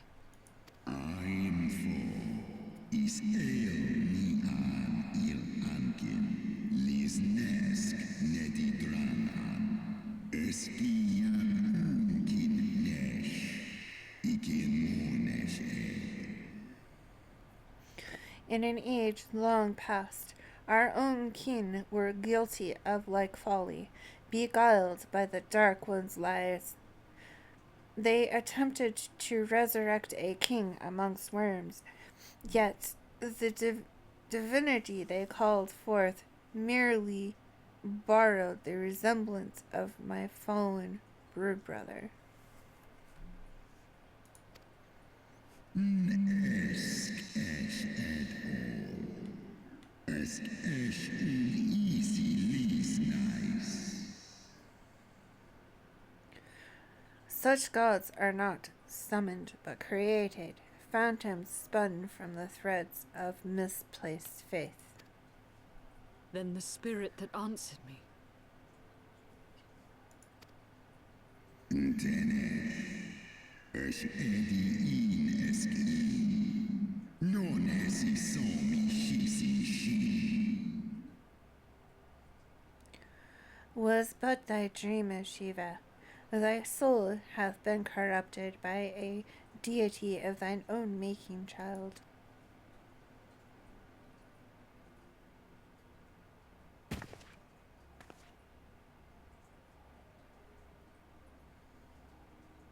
Be that as it may, Lord Hraesvelga, Izel's desire to heal the rift between man and dragon is real, and it has borne us this far.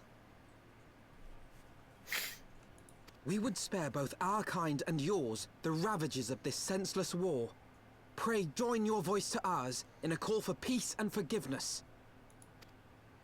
Ten el garin. Kakole som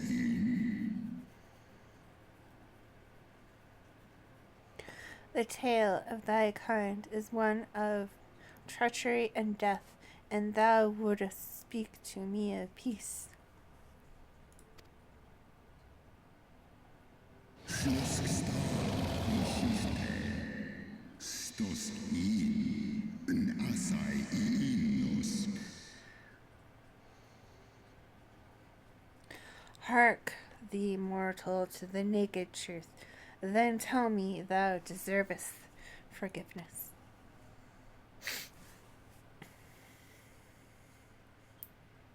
Teto hamafo. Esk ein isor ul an. Dran il ul esk apashi.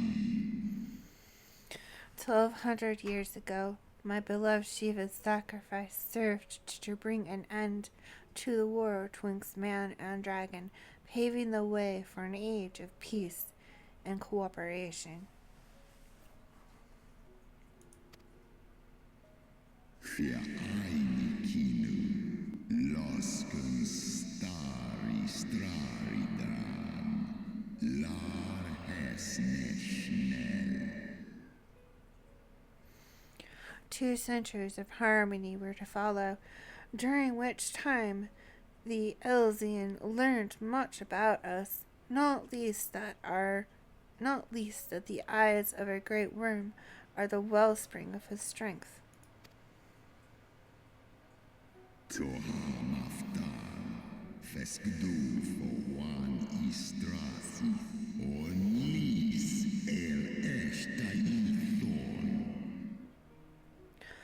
'Twas out of the selfish desire to possess the strength that King Thoradon then conspired to undo all that our peoples had achieved together. Sai el if in erned. Or ratatoska. Stray ul morning.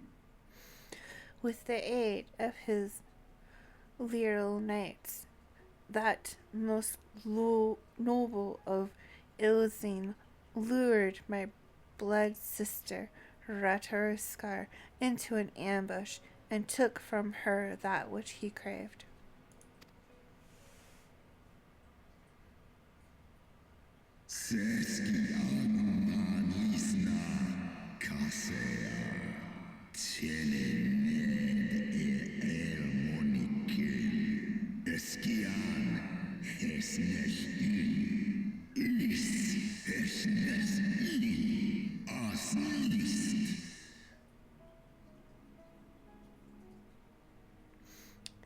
Fain would I strike the image from my mind, yet still the scene doth linger, of my brood sister's tattered corpse defiled by her allies.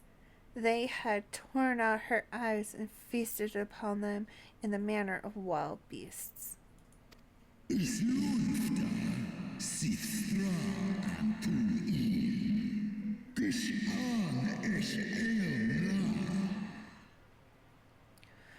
Yet that was not all, for from their bloody banquet the fiends had gained strength beyond that of mortal men. Even now I labor to comprehend the enormity of their betrayal.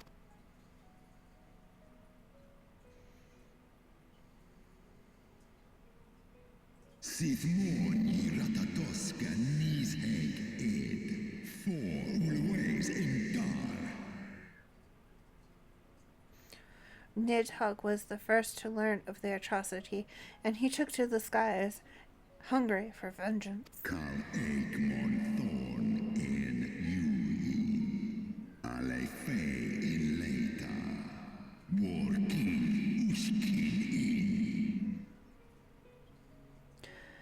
But though he slew Thordan and some few of his knights, their fellow butchers knew only too well where to aim their spears, and with now practiced savagery they set about my brood brother, sending him flailing from the field.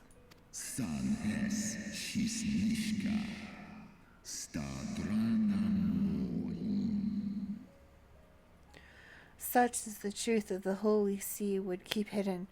Such was the beginning of the Dragonsong War.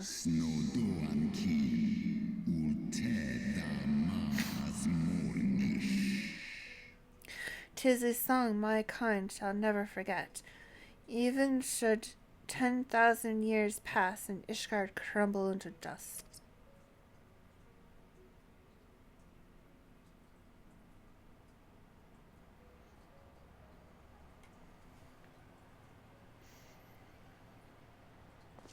Your tale bears scant resemblance to the one I was taught. How convenient that it should absolve your kind of all responsibility.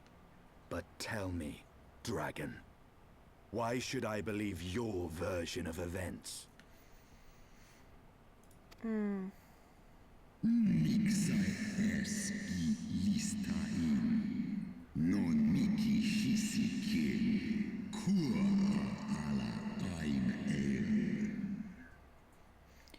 What thou choosest to believe is immaterial. The betrayal that yet haunts mine every waking moment is no less than the truth to my kind.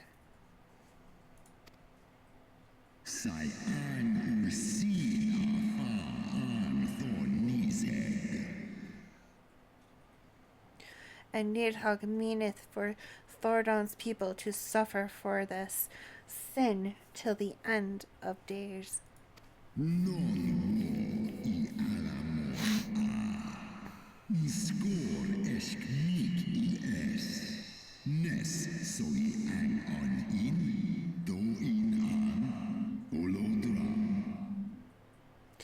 That which thou imaginest a war of execution is but a punishment, a siege of the spirit. Hast thou not seen those who tire of the torment, those who abandon their own and side with dragonkind? Ishgard's so-called heretics.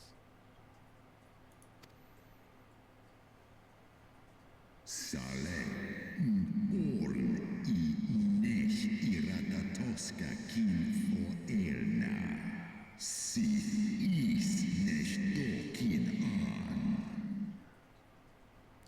Know that all the traitors' progeny bear a trace of Ratosk's essence, but a single sip of our blood is enough to awaken it. Then the seed lies within us.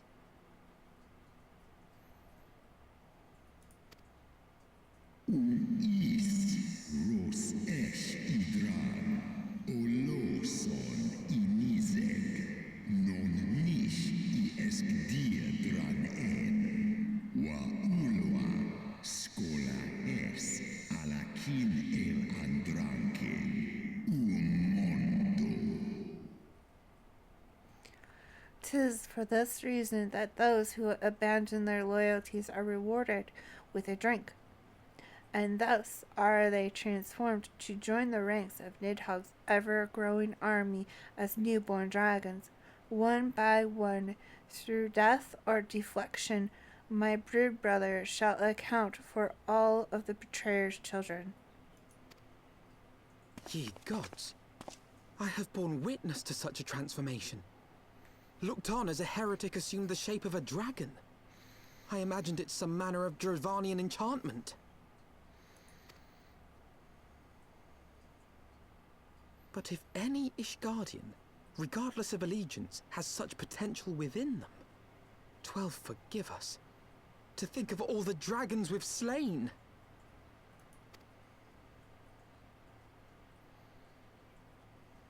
War Ulmon Alaan Asdrao.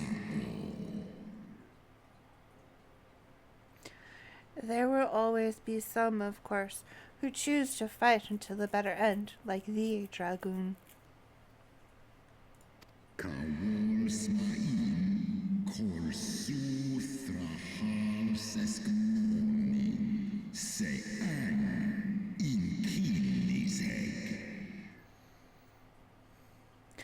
But struggle as thou might, thy youthful vigour will be spent ere thou reachest 210, and Nidhogg shall remain to torment thine offspring.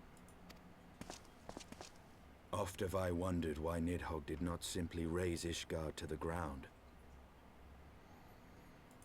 Now I have my answer. He has no intention of winning the Dragonsong War, for it is no war at all, but vengeance, an eternal requiem sung for his murdered sister. In Ice in Draho, Ale Inia in. Thou hast the right of it, Dragon's Lair. Comprehendest thou now the futility of thine quest? I have not come this far only to admit defeat. We can still return the eye to Nidhogg and beg forgiveness for our ancestors' crimes. Mayhap our words will sway him.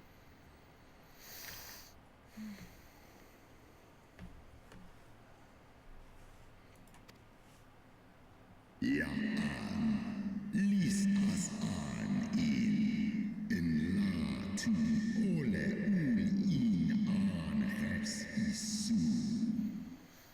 Stubborn child, thou thinkest in mortal terms. Our perception of time is too broad for thee to grasp. Nik du set in sori, no sta no lis as dui forfa in.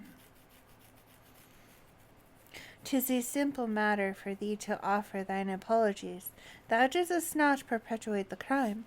Despite thy visions, the deeds of history seem distant to thee.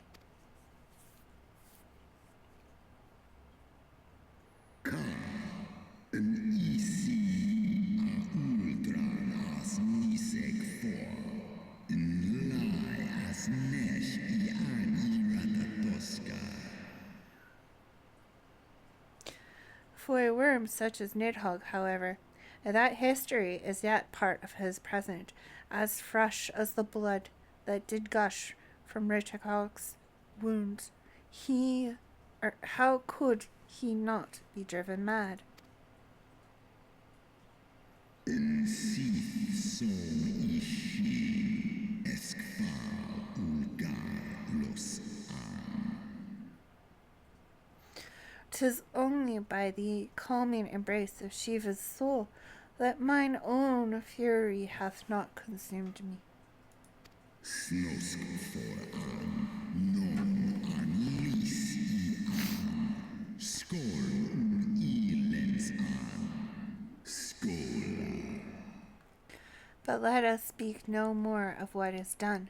My faith in your kind is spent, and I would be alone.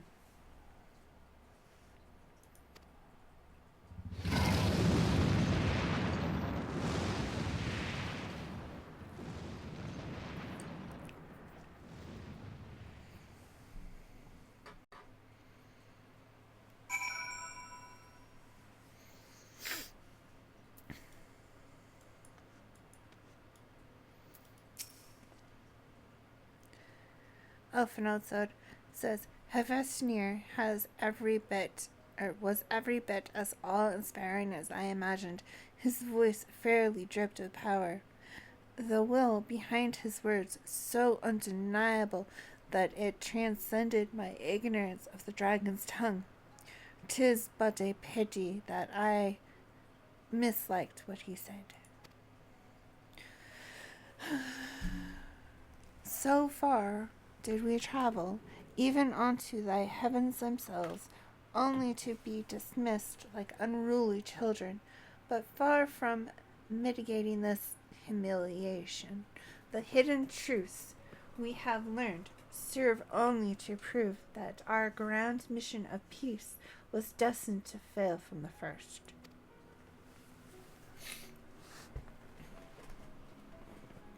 Nothing will deter Nidhogg from his course.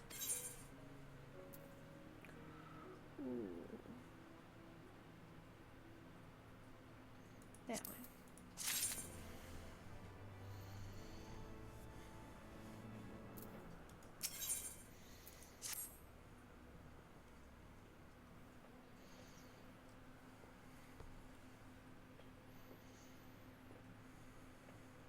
Well, what do you propose we do now?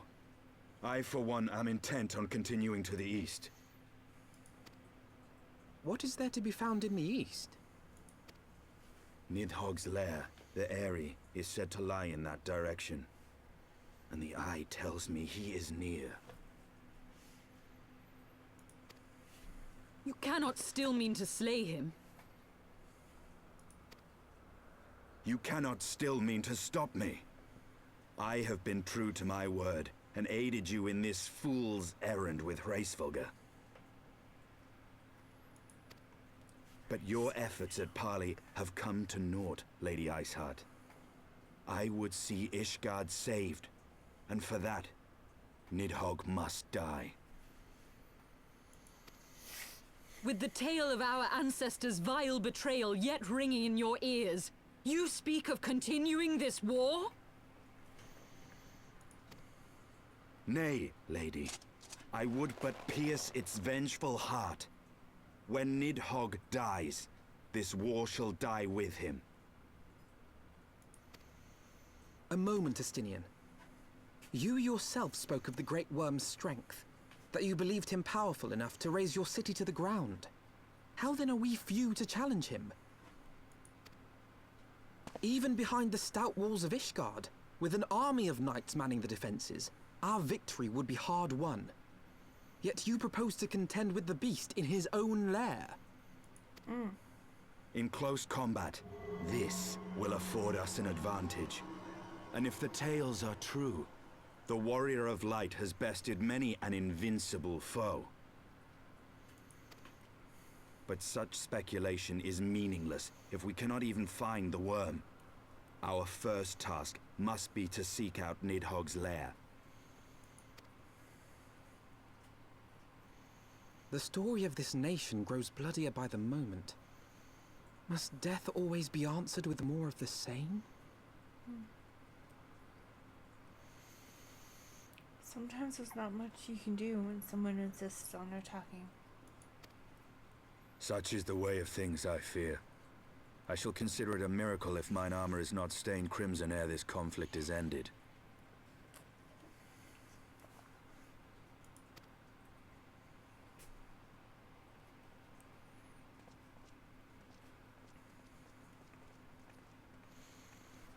be blinded by my own lies. Everything I believed, everything I thought I was, gone. All gone.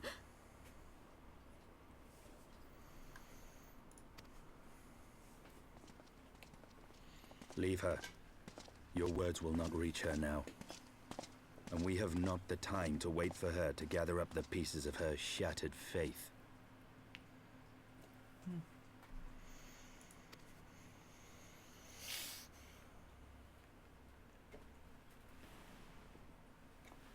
You probably shouldn't leave her out in the middle of Dragon Country by herself either. Just saying.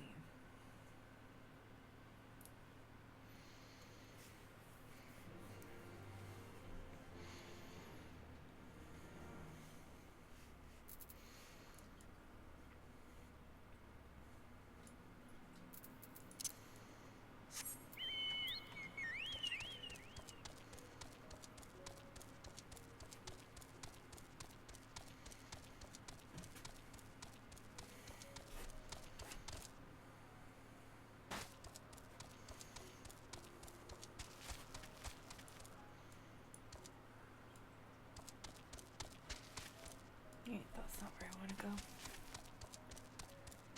You go this way? Yep. Did I attune to that? Yes, I did. Okay, good.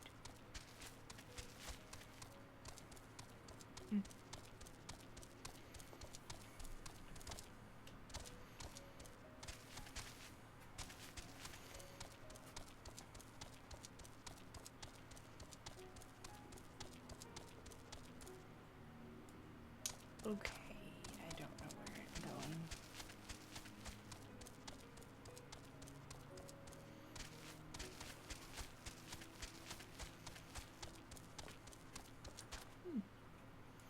That was a decent chunk of map that appeared there.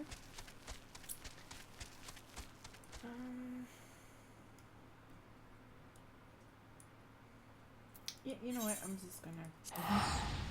I know it's not that far. I just don't feel like going up and around. Or in a straight line.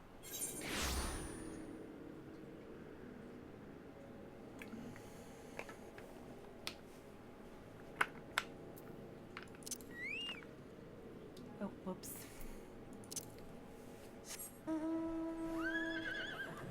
Okay, this way.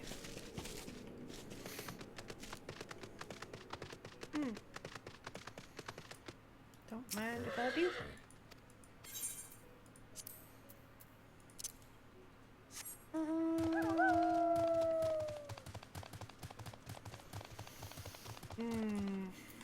Okay.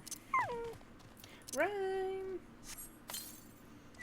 Can get some experience.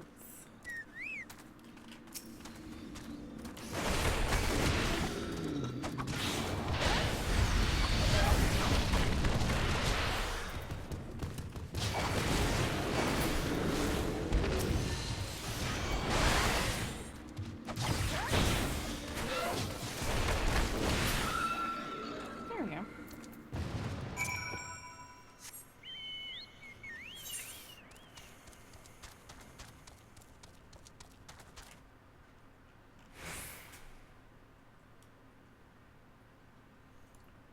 Where am I headed?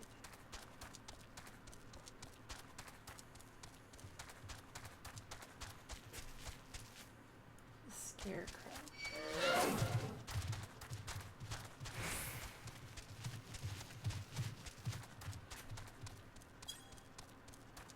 Oh. Okay. Auto run. Come on.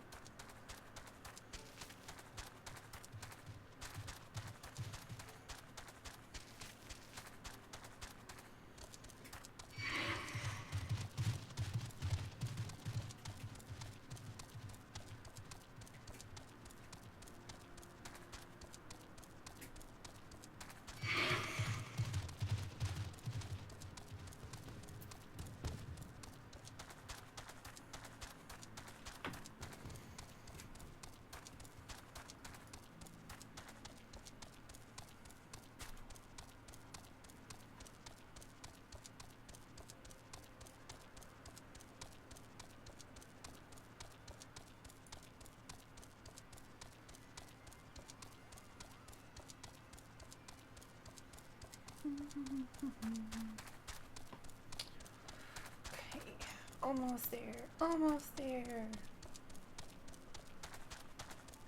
Yep, there it is.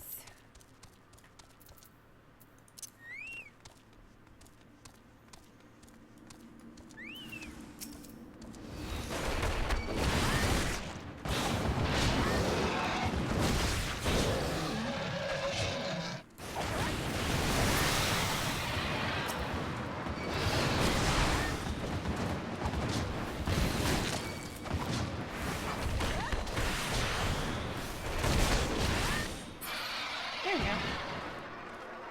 Okay. Next place. Okay. Yeah.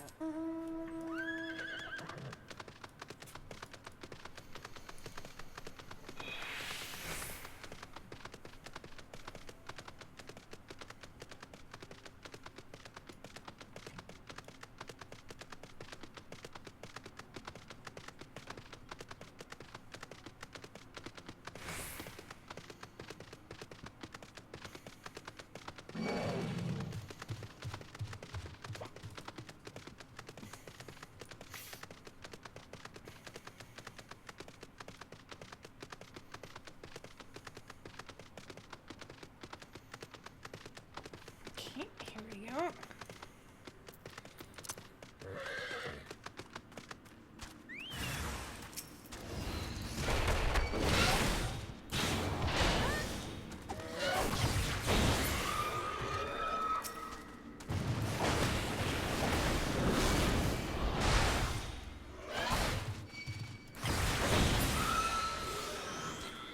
Alright. Oh, there's another one.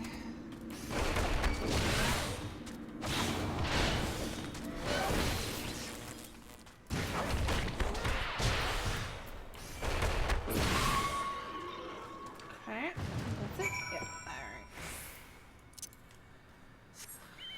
Okay, looks like we get quest turning now.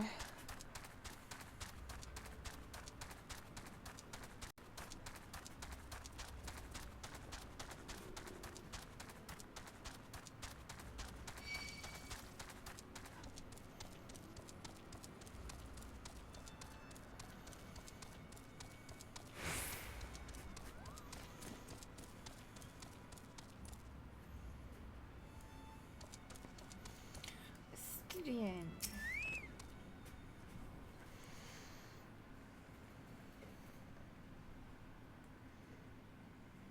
Is that it?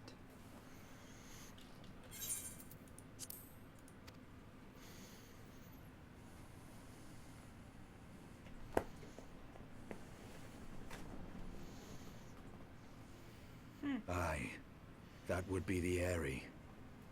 I feel Nidhogg's presence through the eye, his caustic hatred gnawing at my soul. 'Twould seem the death of his consort has put him on guard. Mark how he wards his lair with tempestuous winds.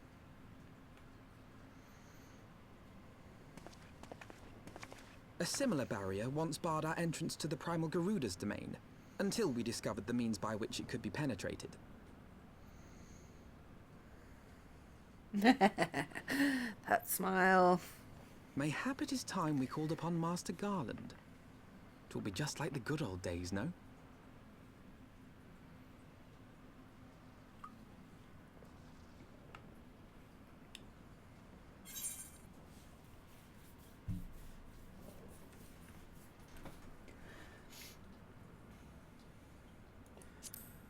Yep.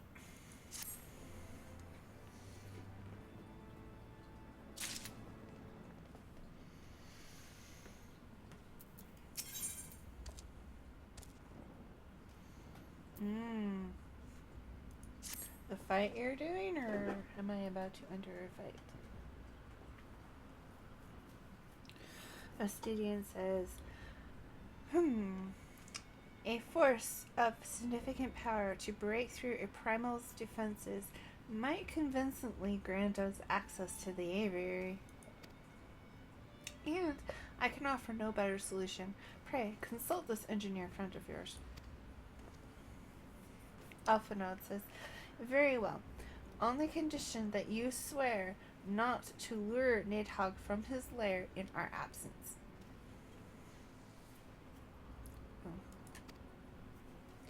Estidian says, and steal all the glory for myself, you mean?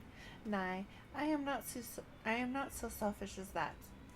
Contact me by link pearl when your preparations are complete, and we shall set forth from Ishgard together. Alphanode says, I suggest we rendezvous us back at St. Rianiter's Forum, Nyra.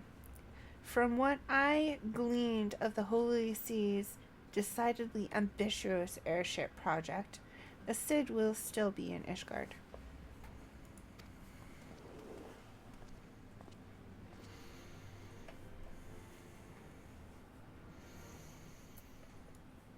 Okay.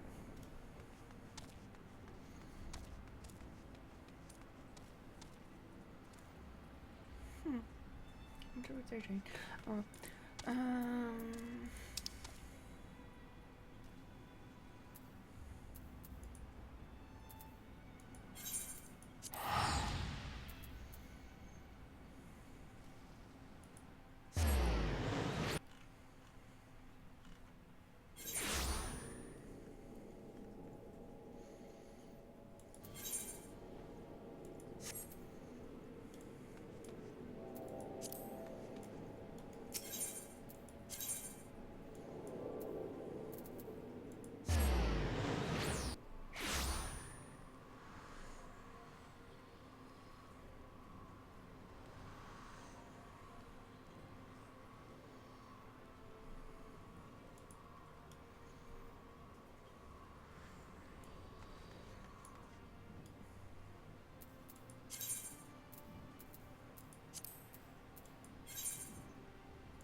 Alphanode says, when last you saw Master Garland, he was advising the Ishgardians on their alien airship, correct? In that case, he might still be at Camp Cloudtop. Failing that, we could try the airship landing, or mayhap even the Sky Steel manufactory. But let us not waste time searching aimlessly. Someone in the city is sure to know where to find him. The question is who? Sir Amaric would seem the obvious choice, but there is no guaranteeing he will be able to grant us an audience on short notice. Ah, I have it. Count Edmont's youngest son prides himself on knowing all of the Holy Sea's juiciest rumors. Let us return to the manor and see if Lord Emma Nillane is about.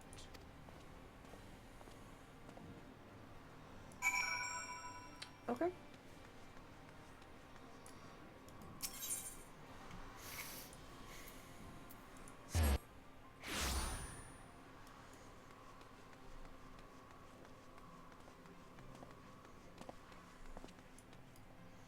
Hello, Kiki. Please let me in. Thank you.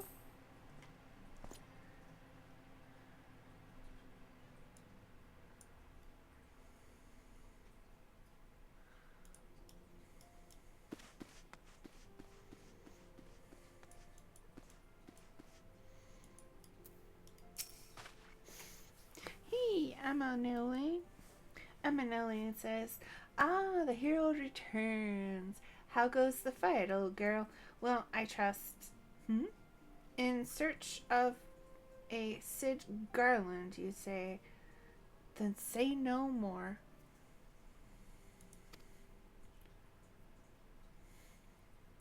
The taverns are full of talk, and the name of said silver-haired genius has cropped up more often than most.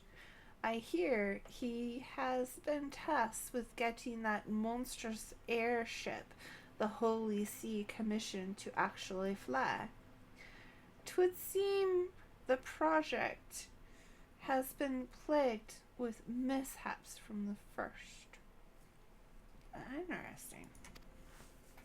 In any case, Garland Ironworks employees are known to frequent the airship landing, and I'll wager their master does too.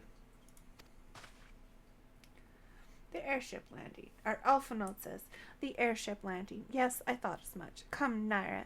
We must find Cid and trouble him for his expert opinion.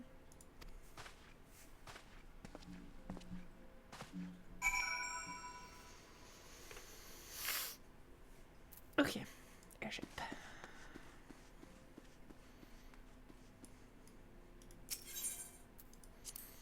Let me out. Okay.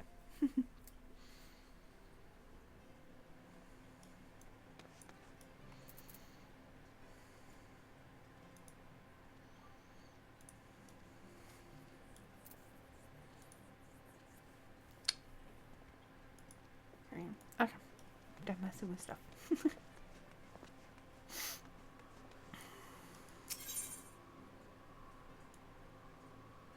Wait, where am I supposed to go? Yeah, airship landing.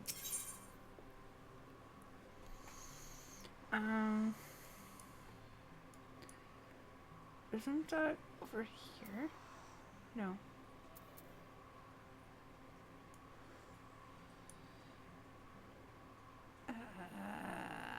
Where's the airship landing?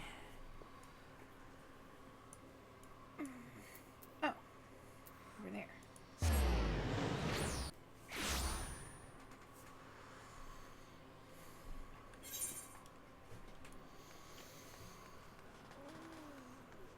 Stretch.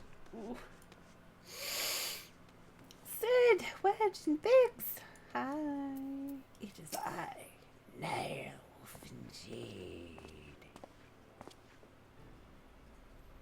I don't know. I just did. Alright. Cid says, Nyra, Alphinaud, how fare you both?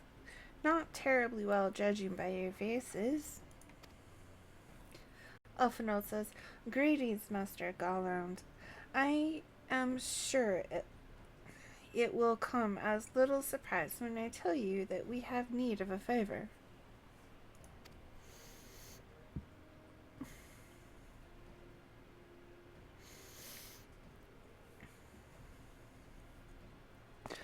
Cid says, another wind barrier, and you say it was conjured by Nidhogg?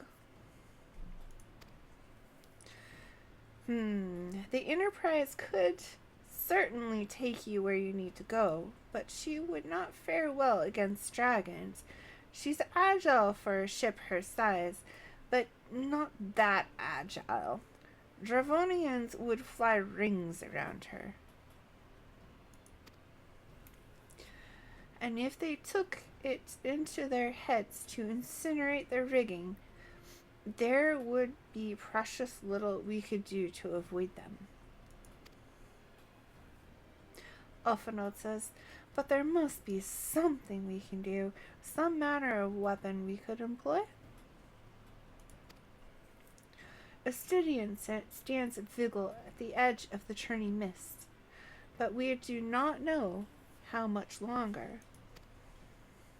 Cid says, Alright. I didn't say it was impossible. I said it was impossible for the Enterprise. We need a smaller boat. Biggs, Wedge, it's time we gave that new toy of yours a proper field test.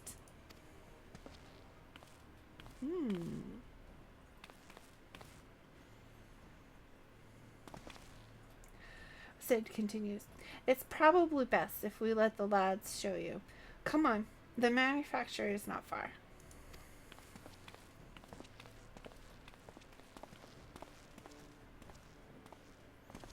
Well. Let's go see.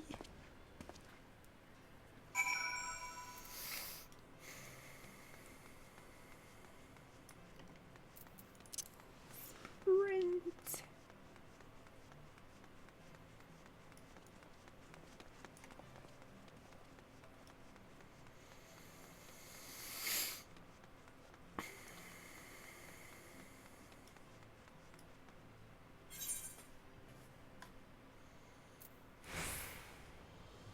Oh, I should have just used the shard.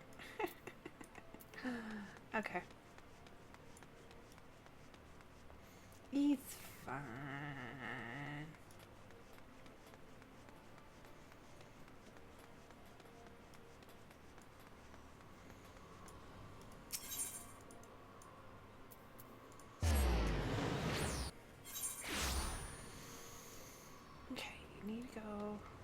way.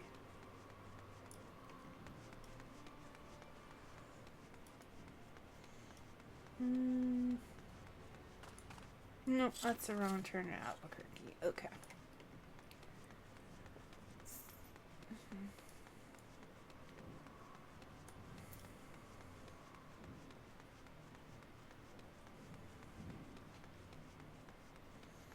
Here we are.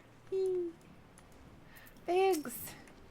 Biggs says, our little project's just inside. Oh, you're going to like this one.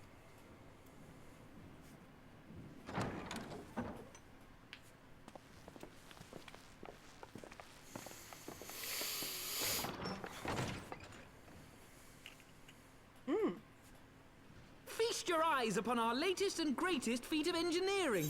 We call it a mana cutter. Fine. Pretty little boat. After you put down Gaius, Wedge and me struck out on our own for a bit, and started work on the successor to the tiny Bronco. Impressive little thing, isn't she? My talent for ship design has plainly rubbed off on them.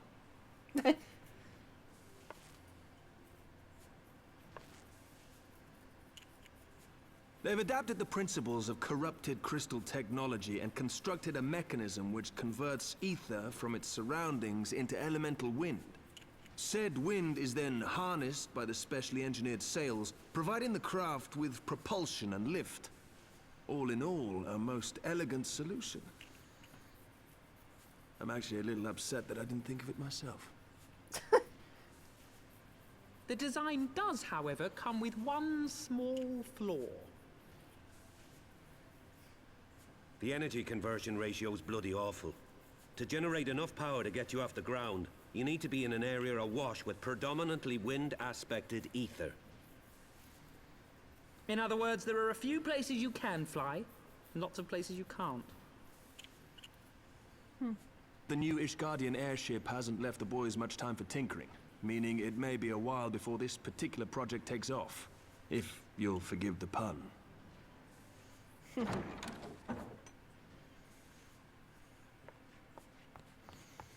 Tataru!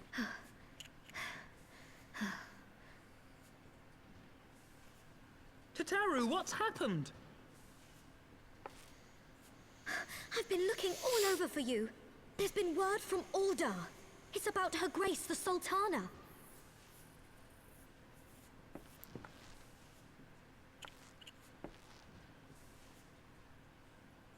It seems you're required elsewhere. Leave the mana cutter with us. We'll see that she's airworthy and suitably equipped to slice through those winds.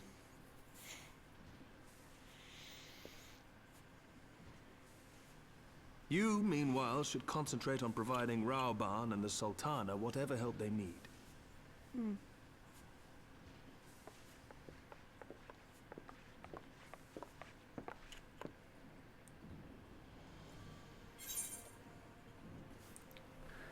Okay.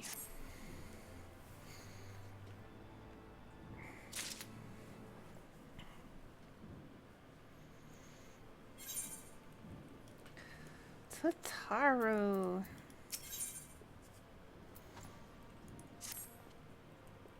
Tataru says, General Rubahan says they may have uncovered the Sultana's whereabouts.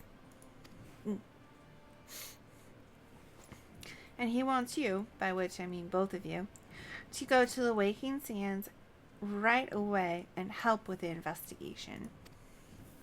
Come, Nyra. Pressing through Ishgard's plight may be... Come, Nyra. Pressing though Ishgard's plight may be, our presence here will not serve to hasten the Mana Cutter's completion. Let us return to the troubled lands of Thanalan and lend what aid we may. Tataru, have our friends at the congregation send a message to Stydian. Tell him we have identified a solution to our problem, but that it will take some time to prepare. to Tara. As you wish, Master Elfenord. Elfenord, to the waking sands, warrior of light. 'Tis past time Oda was delivered from this darkness.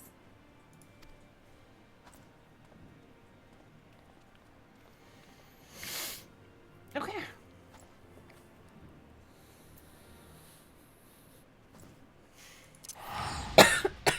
Excuse me.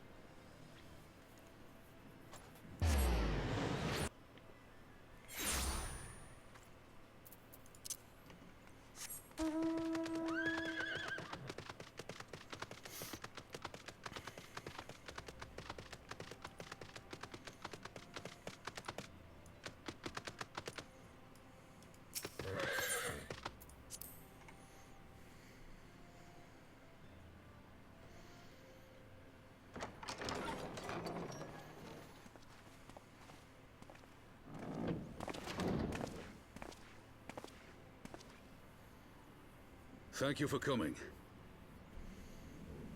No thanks are necessary, General. I trust your recuperation continues apace. I cannot complain. Thanks to Higiri and her ministrations, I've regained much of the strength I lost during my imprisonment.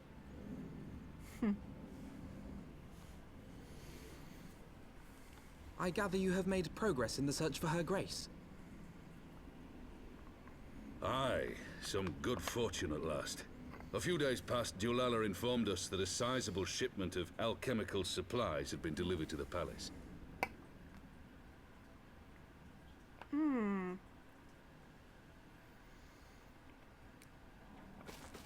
With Papa Shan's assistance, I set out to ascertain the source and nature of the shipment. My inquiries led me to Frondale's frontistery. There, I learned that an order had been placed for a curious substance designed to sustain patients trapped in death-like slumber. An invention of the former head alchemist, apparently. Apparently. A death-like slumber? This cannot be a coincidence. It lends some weight to Dulala's claims, aye. Her Grace is likely somewhere within the palace, abed but alive. Before making any attempt to extricate the Sultana, however, it seemed prudent to learn what manner of substance was used to induce her torpor.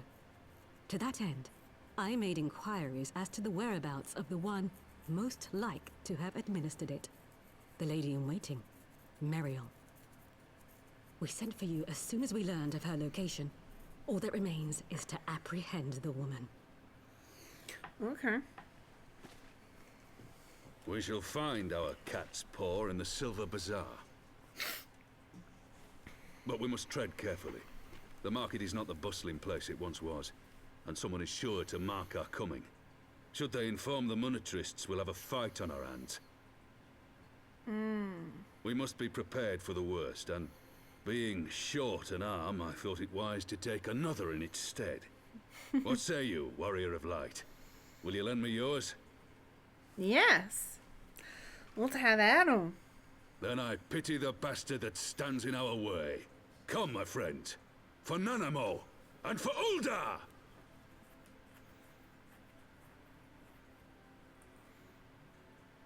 We all nod.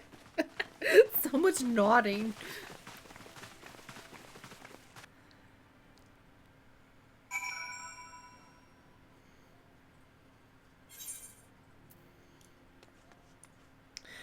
Yuguri.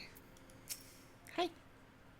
Yuguri says, our target is Muriel, the Sultana's former lady-in-waiting, a woman of Midlander heritage. I am told the two of you have met. Yeah, briefly. Yuguri continues. Our sources indicate that she left the palace shortly after the incident and quietly rejoined the dwelling population of the Silver Bazaar. I suggest we begin by questioning the market's residents and confirm that Muriel is still in hiding there. Alright. Well, let's go. Remove. Yeah, I move. I can move! So where is this?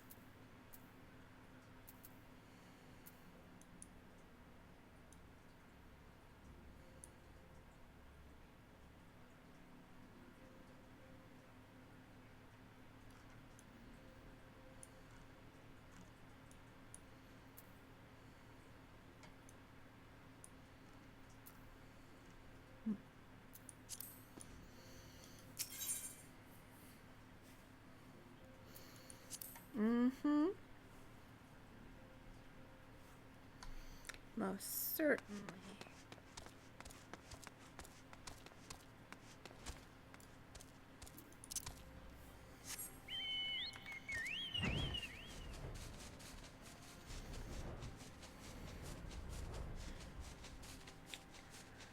Right. Let's go up.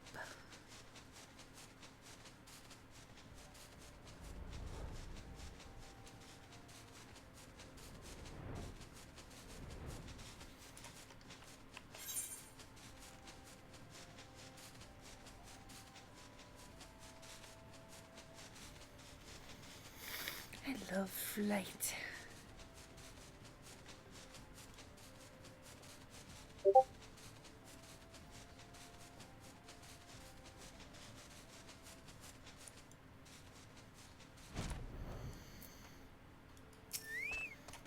Daniel says, Muriel, she's here. Left the city for good, she says. Barely leaves her house, though. It's the one closest to the market entrance. Flying is so awesome.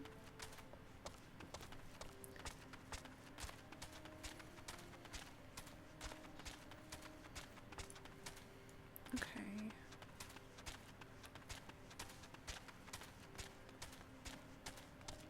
Kikipu says, and what brings you to our lonely little hamlet? I believe the arrival of your intruderage just about doubled our population. You mean me, Chocobo? Looking for Muriel, you say? If you're hoping to lure her back to Ada, you may as well give up now. The girl's done with city life. Okay. Over here.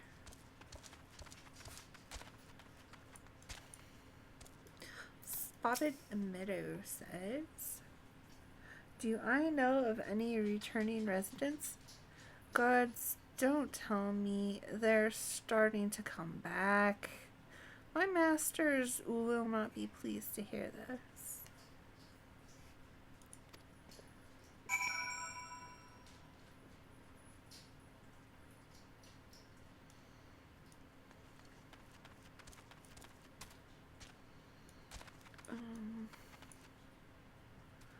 Search for her. Okay.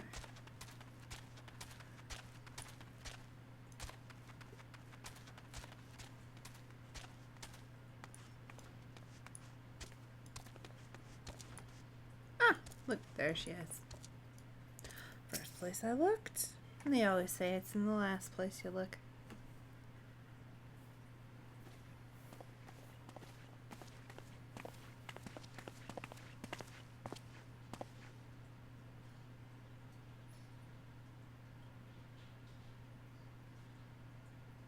You are Muriel, the Sultana's former lady-in-waiting?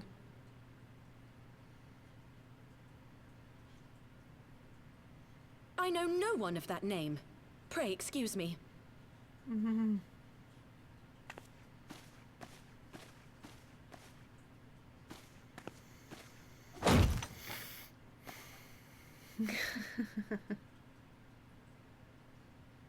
General Alden.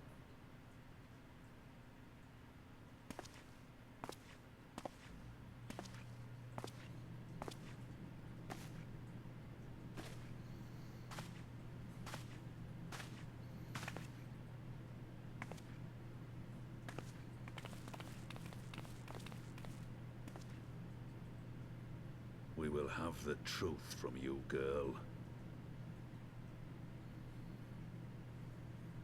No, not far at all. Mayhap it would be better coming from me.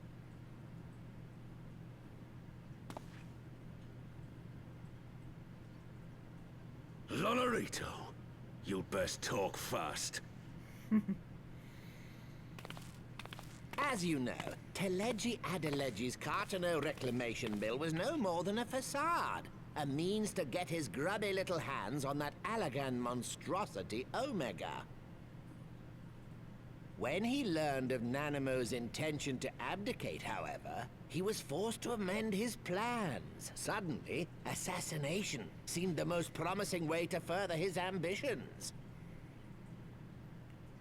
I am told Teleji had discovered a maid in whose veins ran the blood of House Thorn, a new, more pliable puppet to sit the throne.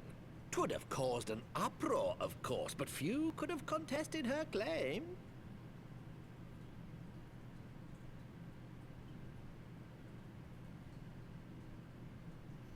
'Twas plain that Teleji's wild machinations had outgrown our ability to control them.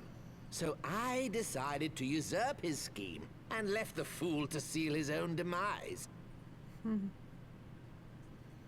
And what of Nanamo? Oh, I have no desire to harm her grace. 'Twould profit me little to destabilize our government. Thus did I employ young Mariel here to administer a potent sleeping potion in place of a poison. So the lady-in-waiting was going to kill You should her. know, General, that your dear friend Ilberd was fully aware of my plan. I had him lie about the assassination as a means to prime your rage against Teleji. We weren't entirely sure how you would react, but things went rather better than expected.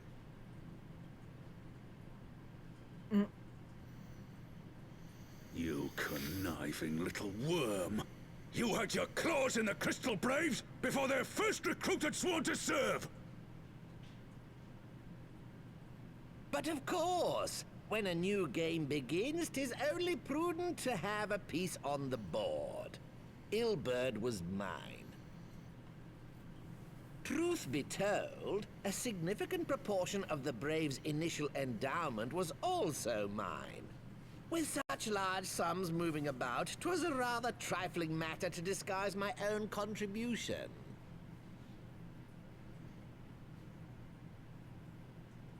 Ah, Ilberd.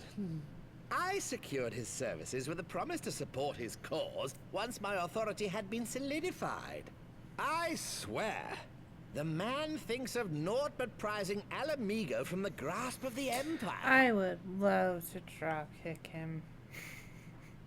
Unlike you, General, I mean, he has a lot the of poor fun, fellow after seems all. quite unable to forsake the land of his forefathers. Mayhap that's why he called you a traitor to your people and a disgrace to your homeland, amongst other things. What was it he always compared you to? Oh, yes, an overgrown lapdog begging for scraps at the Sultana's table. Oh, how we laughed. I'm sure he's going to get his Alas, Ilberd's entertaining little outbursts eventually gave way to wearisome tirades, and the zealous brute became rather unruly. I had no wish to see you executed, you understand, but he would not take no for an answer. Rest assured, his employment with me has long since ended. Which brings us neatly to the present. What say you, General? Both you and the Not Sultana opposed are to that. alive. We have one corpse and one fugitive, and preparations have been made to restore your good name. Shall we cry quits and start again with a blank ledger? What about his arm? The hells we will! Do you honestly expect me to forgive and forget? After all you've done? You're guilty of high treason! Yep. Stay your blade, Master Alden. You yourself are not innocent. Or have you forgotten your own crime in executing Teleji Adeleji without trial? Though you acted out of loyalty to the Sultana, such deeds are in violation of both the word and spirit of the law. She has a point. Don't like it. If you would, Lord Lolorito?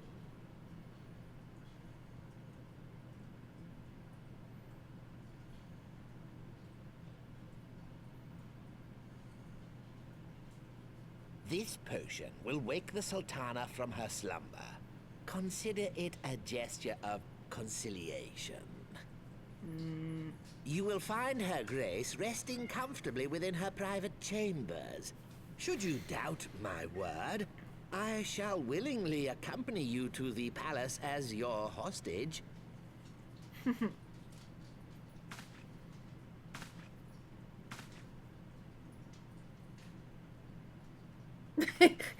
Yes, I know what you mean.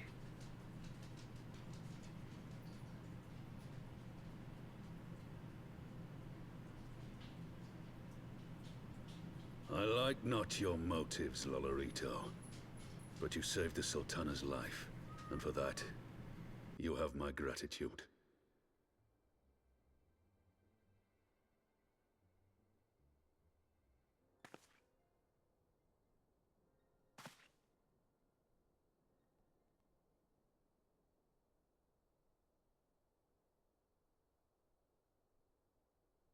Rauban Aldin, you are hereby reinstated as General of the Immortal Flames.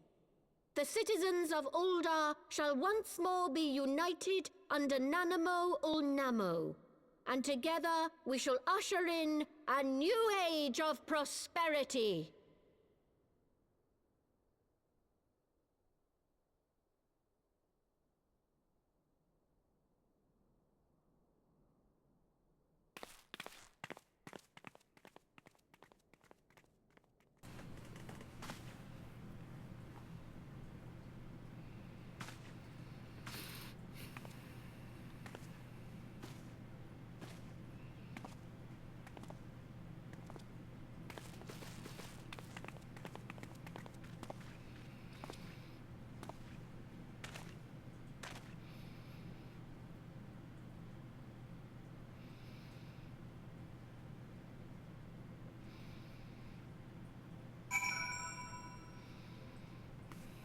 Okay.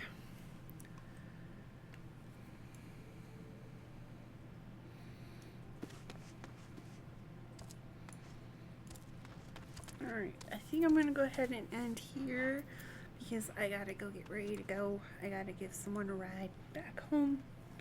So I will be back tomorrow, same time. I have the schedule on my profile on Twitch, so you can go ahead and take a look at that. And I do apologize, but yeah, I gotta go and go get ready to go. And yep. So I'll see y'all tomorrow if you wish to tune in. It's been fun. It's been awesome. Peace out and wreak havoc, yo. Bye.